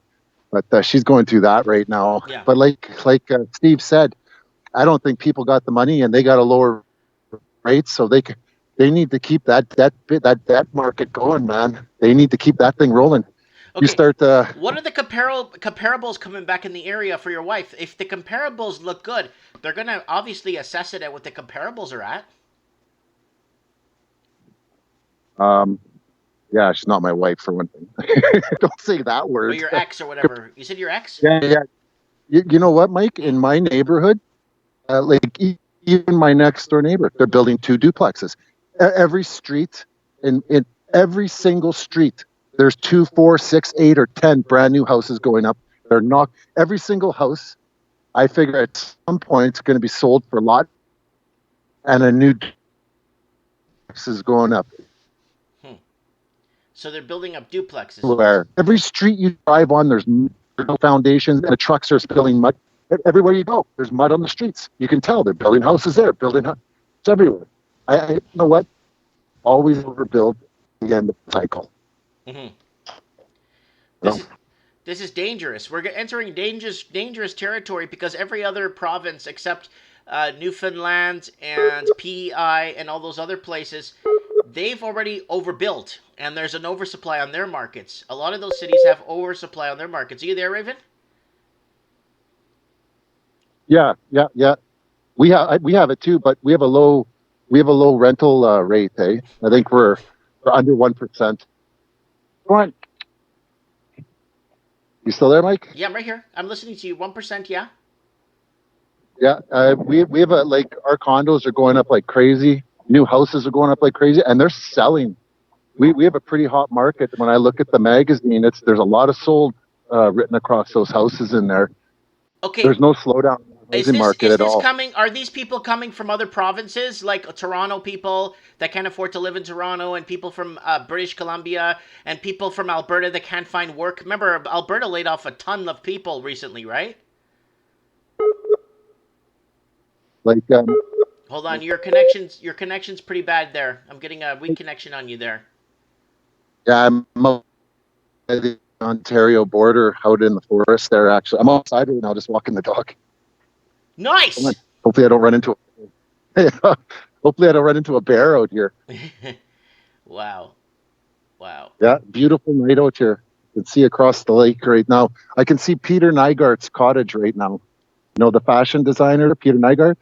I don't know. I don't know fashion, so I'm not sure who that is. Yeah, he's a fashion guy, Peter Nygaard. Yeah. Anyways, I just wanted to tell you this one story. I was at having breakfast this morning with a friend, and this waitress. We looked out the window, and I said, "Oh, look, new condos or new apartments they're building." I said, "You could move across the street, and you work right here. You don't have to, you know." She goes, "I can't afford those." She goes, "I can't afford anything over 800 a month." And I'm like, and I just went, "Oh, okay." And I'm kind of looking at my friend, and I thought, these people are going to have to start moving in with each other. Rents aren't stopping. Rents just keep going up and Yeah, up and up. just These like people are going to have to all move in. just like tech workers in San Francisco and Seattle. There's tech workers. I spoke to one guy. There's 9 people living in there in the two-bedroom condo. 9? 9, and they're all tech workers, and 6 of them work for one company. Okay, and one guy works for YouTube, and the other guy works for Pinterest or something. Pinterest. Yeah. I don't know what See, that is. Huh? I'm selling my duplex in 3 weeks, and I have one more duplex with a cheater suite. I'm going to move in that cheater suite, and believe me, it's not fancy, man. Hmm. It's going to be not fancy at all.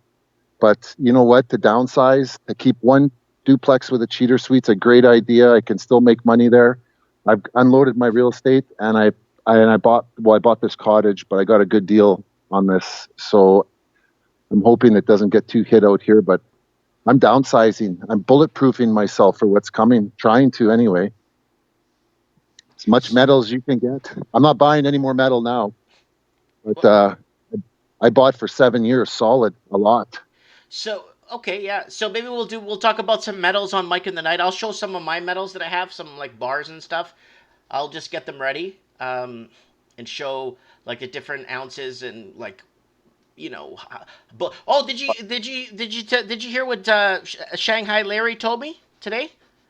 Yeah, yeah. About what was he saying about protests on Sunday? Well, there's a huge. He said, and even Evan said it in the comments. There's going to be a huge protest on Sunday. It's going to be bloody, and a lot of people are fleeing to Macau. Well, they were talking martial law there on Zero Hedge. I saw something Yeah, about that. yeah, yeah. But what's That, happening? that He says there's a lineup at the Canadian embassies in Hong Kong that's like 2 kilometers long. oh, really? Yeah, Wow. yeah. It's like the food bank I It's saw. not 2 kilometers long like you see on the street for a nightclub. It's not like that. Raven. He says it's in these tall buildings. There's like an embassy, and it's Canadian. But like he said, it would be like on the 13th floor. But the people would go in the office, out the office, all the way down to the emergency stairwell, like 13 floors of people waiting on stairs. Yeah, which is probably half a mile. Yeah, like literally. That's how long it is, he says. The Canadian embassy is going crazy right now, and they're fast processing more and more. Basically, what if they got a lot of money, they could come to Canada, no problem. Yeah, that's a long lineup. That, yeah, I remember they said food stamps in the States, 50 million people. If you stand in front of someone and they're 2 feet away from you, 50 million people wraps around the earth like 1.5 times or something. That's the people on food stamps in the States. Yeah. But I think Steve the plumber's got a pretty good handle on what's coming. He knows the severity. You can hear it in his voice. He understands. Mm-hmm. He reads this. He reads it. He knows what's coming. A lot of people have a guess or a clue, of this and that. But when you really understand and look at how many old people are going to suffer with fixed income and they're not going to be able to feed themselves, they're already strapped. With soaring food costs and all this stuff. That pensions. What's going to happen to pensions? That's the killer. Not good. Yeah, when the average person having a decent income needs to work 26 years to be able to put a down payment on a down payment. What the heck is that? Even if you do but pay your house off, are you going to be able to afford the taxes? Because these guys are broke. Mm-hmm. What are they going to do? How high are these taxes going to go? Well, it depends. How high could the speculators pay? How high are the speculators because we don't got money anymore. So they're not going to be getting any more from us. So who they're going to have to take the money from the speculators now. They're coming in and buying up our properties. Everybody's a speculator. Well, you The know what I pension? mean. People that come in with money, they're going to have to keep. Canada has to compete harder to get more wealthier people in the country. Hey, everybody's got to visit the casino to get a yield now, man. There's no more guaranteed 5-6% out there. Nope. Those days are. They're gonna crash all these. They're gonna inflate these currencies, just like Martin Armstrong said. They told him when he went to the White House and said, "You guys are going to be in this much debt by 2001." They said, "Don't worry, Marty. We're going to inflate our currencies." Just like Kyle Bass said in the interview when he asked them in the 80s, they said, "Don't worry, we're going to kill the dollar." They're telling us what they're going to do. Mm-hmm. They're going to inflate currency. They keep saying it. They're going to inflate it. That's the only way out. Well, default or pay your bills. Well, they ain't going to Well, then they won't default, and they're not going to pay their bills. They're going to inflate their currency. So prepare for the future with an inflated currency. Get your silver. Get your gold. Okay, hold on. I just got a message here from Shanghai Larry, who right now is in Hong Kong. He's saying that Taiwan is accepting Hong Kong citizens via to come in through the Canadian consulate, to use the Canadian consulate via Taiwan.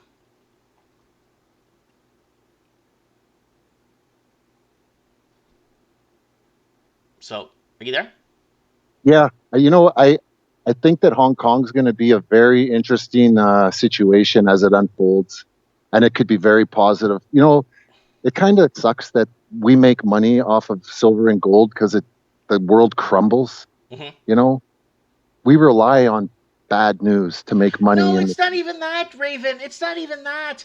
You feel bad about buying gold and silver and you're hedging that the world falls apart? No, if we left our economy and we left everything on autopilot, okay, silver and gold should be going up and down just like everything else, but it's not. They're manipulating, keeping everything down because they want to inflate currencies like you just said, and they want to create more and more indebtedness to the people. That's it. We're all slaves. So the average guy putting away a little bit of gold and silver, hoping that things reset and he could get his payday, there's nothing wrong with that. I would have a problem sleeping if I was a French arms dealer and the French arms dealers would go in Africa, start a conflict, and arm both sides. That's when I would have a hard time sleeping. You think they're still manipulating gold and silver right now? They have to. Because if they didn't manipulate gold and silver right now, silver would be going up a lot more than it is right now. It'd be over $2,000 an ounce right now. Silver is 63% down from its 211 high. Yeah. Gold is 19% down from its 211 high. Yeah. So that tells me that silver is going to do 3 times what gold should do. I think. Mm-hmm. But as I need gold to go up because I need that gold to silver ratio to stay wide. What's it at, 95 or 93? It's at 85 or something. A silver I just checked a few minutes ago was at 1848.5. No, is it 95 silver ounces to 1 gold ounce? It's about 85 right now. Oh, 85. I'm sorry. Okay, 85. Okay, It's okay. 100 there a while back. Yeah, I It did know. hit 100. I know. But you know what? That doesn't even matter anyway. That's just a made up. It's 1 to 9 out of the ground. It should be 1 to 9 in value above the ground. That's That's just right. the way it should be. That's a free market. That's where we're going when this all comes apart. I don't see any other market that they could really have. Manipulation is going to end. Briggs is saying So a false balance is an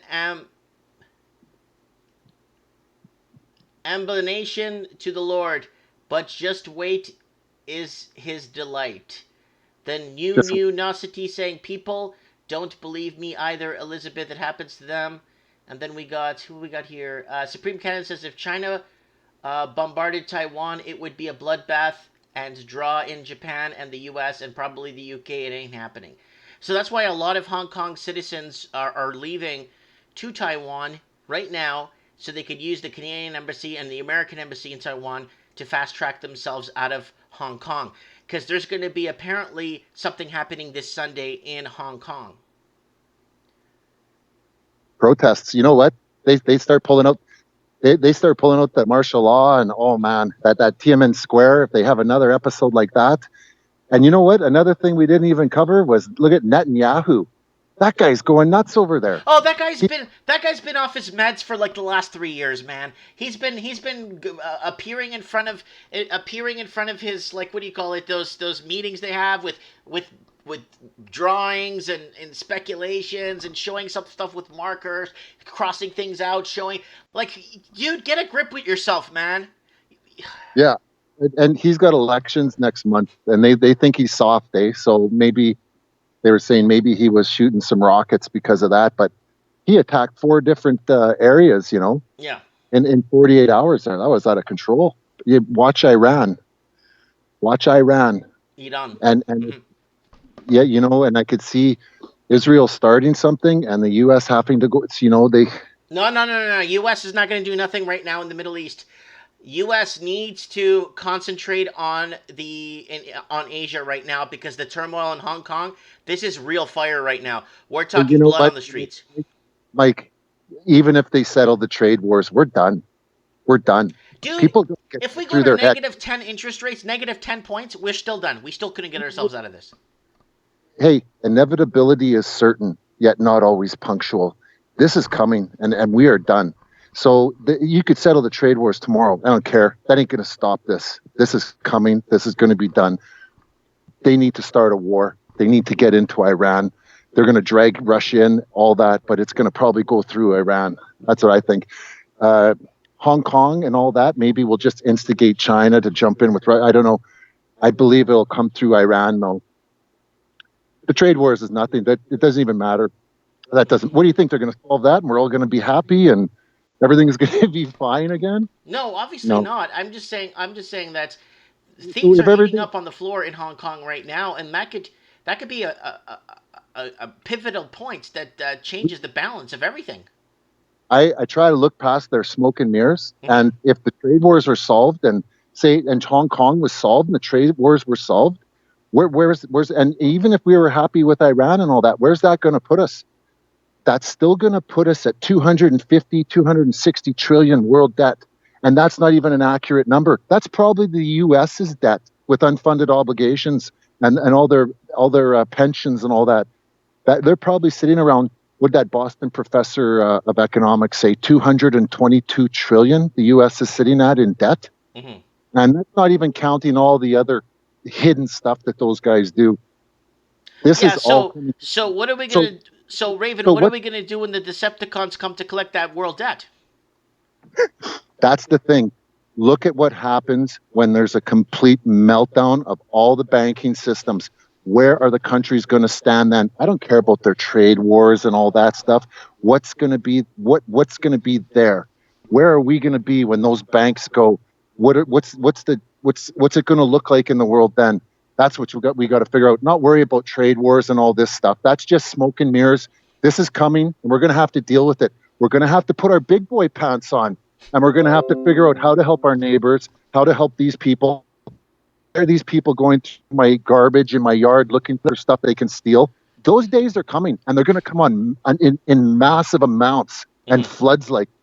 I notice it more and more in Winnipeg all the time. Every time I walk outside my house now, addict walking down the street, riding his bike, looking around, looking to steal stuff. Yeah. 3 years ago, I'd never seen that. Never seen that. Now it's a daily occurrence. And you know what's a daily occurrence too in the big cities? I'm noticing. It's down. You there, Raven?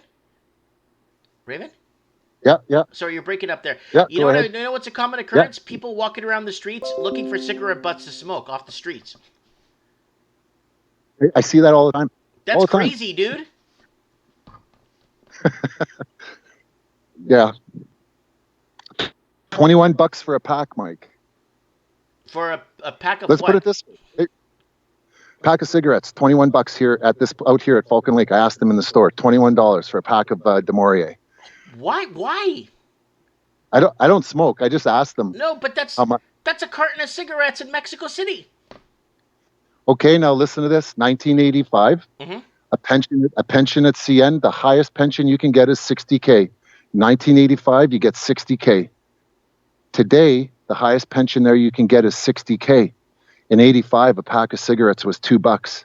Today, it's 21. Pension's still $60K. You can't live off it anymore. Don't smoke. You can't. You have to have no bills, no mortgage, nothing to live off that anymore. We just did a calculation with the guy making $9,200. If he wants to afford low-income housing in Vancouver for a 2-bedroom, he's going to have to get rid of his credit cards, car insurance, and then he will be in manageable debt load. My ex is looking at an $860,000 mortgage for those 2 properties. Wow. $860,000. That's a lot of cake, buddy. That's a lot of cake to be carrying at her age, you know? So what are you going to do? Hey, we have a downturn, take a 40% correction. She's underwater. You might as well throw your keys at the bank. Yeah, jingle mail. You know? Jingle mail rock. Yeah, I think the banks are going to be buying a lot of windows from all the keys that are going to be thrown at their windows. Mm-hmm. Yep, So. Jingle mail. Okay, Raven, I'm going to let you do your thing. I know it's like 1 o'clock, 10. It's like really late in the morning there, so get some sleep. I'll be up in the morning probably to do market. Can't read market talk. You know what the funniest thing that you say when you say, "Oh, don't forget to check me out on the dirty." Yeah. I love that. That's the best, man. That makes my day when I hear you say that. Okay, guys, don't forget to check me out on the dirty right here. Mike Martins, you go to the dirty. Mike Martins is dirty, fat liar, fraud, and a fake. It's got 72 comments. I have to say, you really spun that on the people who put that out there, man. Genius. Dude, come on, genius. Man. You know, sometimes they create these devices and they end up screwing themselves instead. Yeah. So, anyways, Raven, get some sleep, brother, and hopefully you'll be up for morning can't read market talk. Yeah, okay, and I'll read up on Hong Kong as much as I can find there. That's for Mike in the night. But for the night. Okay, Take care, brother. Stay out of jail. Okay, bye. So that's the Raven walking his dog. Okay, guys, I'm on the dirty. I'm going to leave a link here. Hold on, I got Liberty Returns. Mike Martins, there is a housing market channel called Randy Patrick that I would love to see you interview. Well, let Randy Patrick know that I exist. And I've been talking about housing for almost 8-9 years now. And if he wants to come on my show, I don't know who he is. So I don't have a problem talking to people, and getting people on my show. The problem is I don't ask people to go on their show. It's because a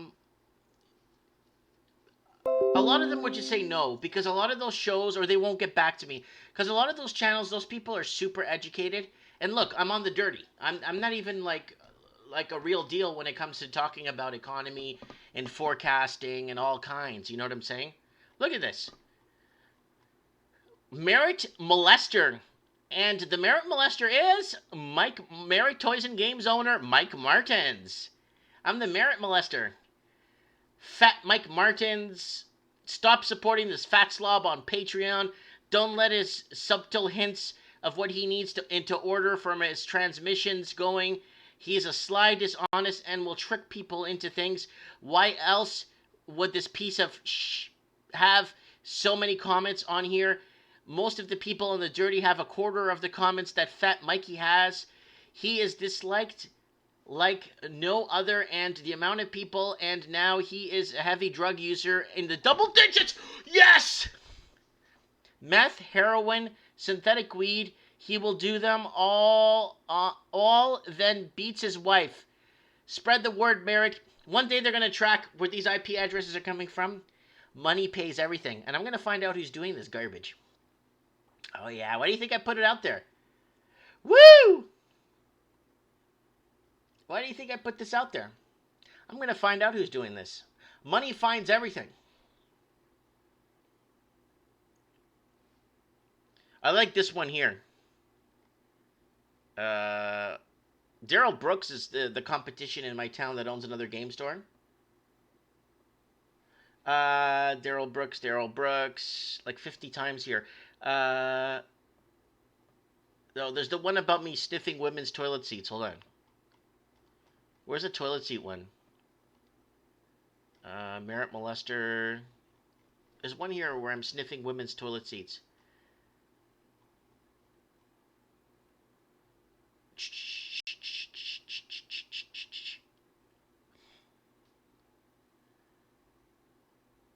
I can't find it. There's one here where I'm sniffing women's toilet seats at the gym.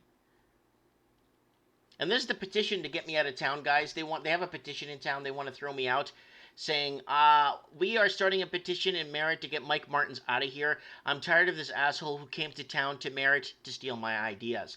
Guys, if you're bored and the dirty's not working for you guys, check this out, guys. Go to my channel here. You're going to love this series, man. This Netflix got nothing on this. Watch this. You go to playlists, and then you click on the Merit Harassment series. Hey, YouTubers! This is so good. The Merit Harassment series is so good. You guys have no idea what I've been going through just by opening a business that resembles another business in town. And the guy the business that I resemble was the small business recruit for the Chamber of Commerce. He was the president of the Chamber of Commerce for small business recruits in Merritt.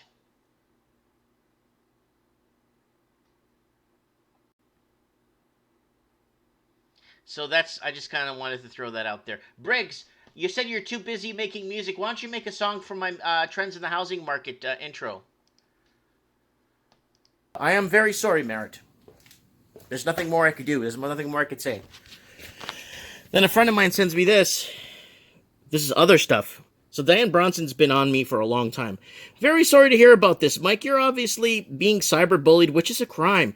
Check out the RCMP's page and consider reporting it. You don't have to sit there and take it.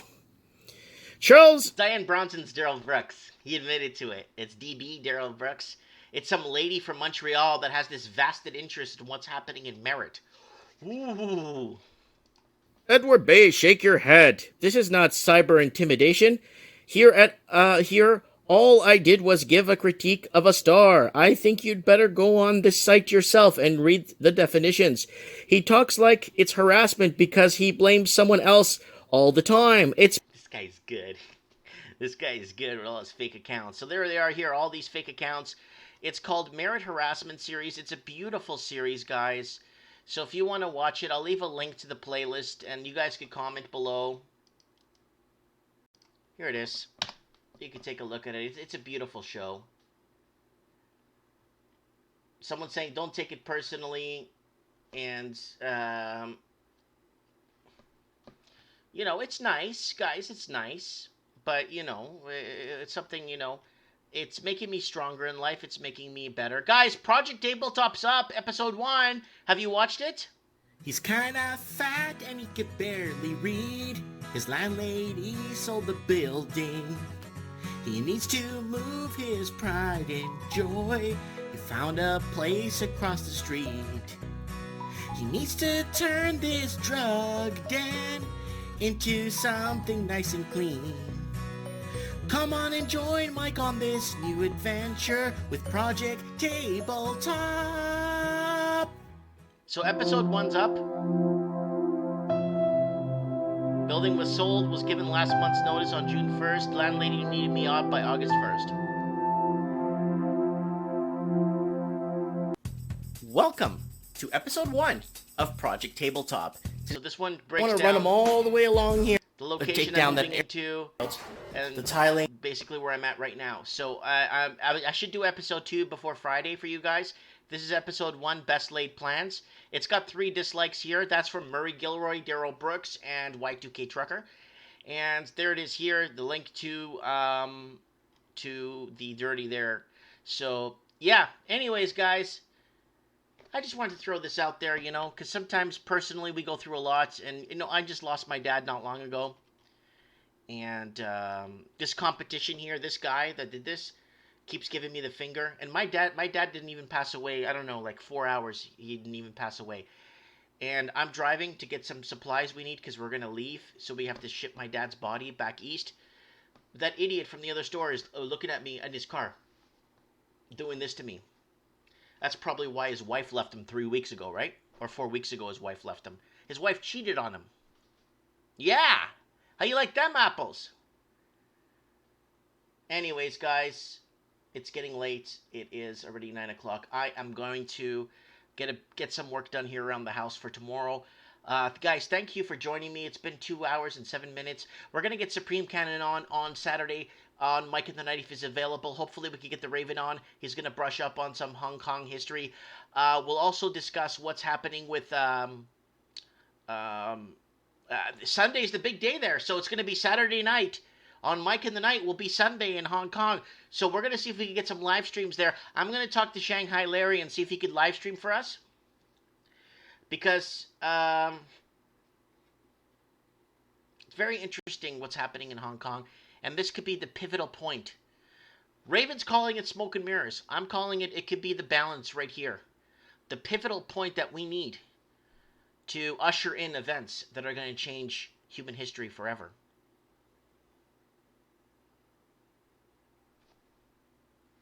Anyways, guys, Daniel O'Brien saying, if you are religious, you become a target. The devil knows the people he can provoke. That's true. Yeah.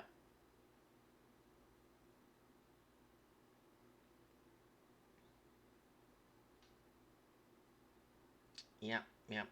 Okay, guys, don't forget to check me out on The Dirty if you want to read some of this. There's some really good stuff here.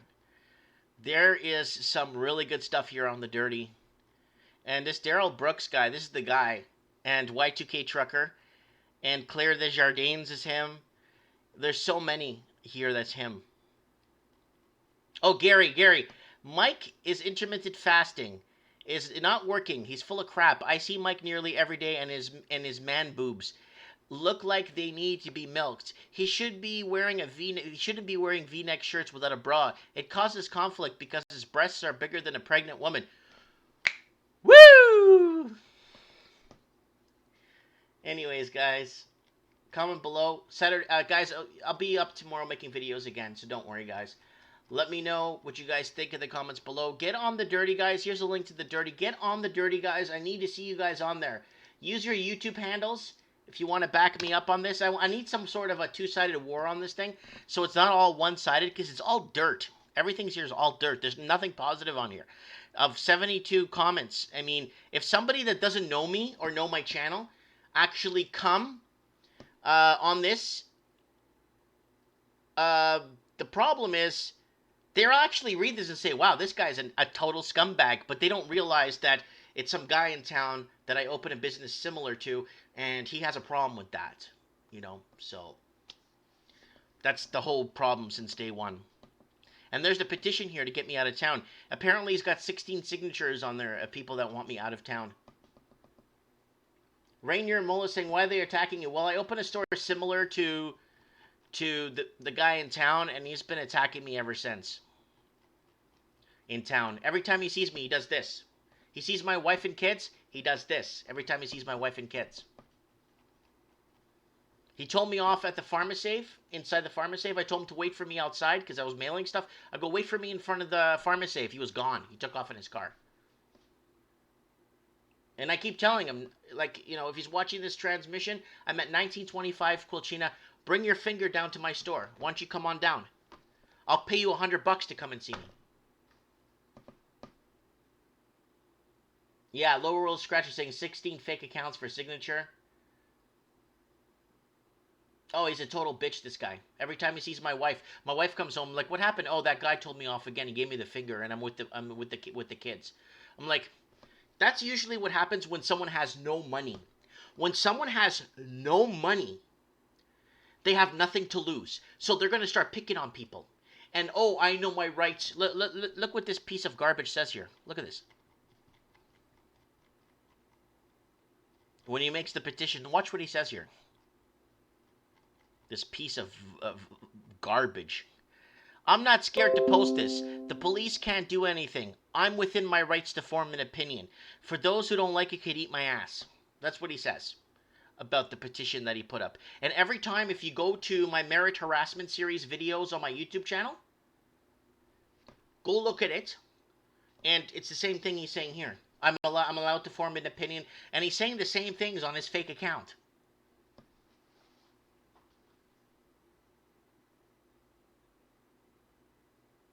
Someone's saying to do a live stream in front of a store. Yeah. I'm not scared of this guy. I'm not scared of this guy one bit. I'm scared of my family. I'm scared of if I go to prison or something, then my family has to suffer.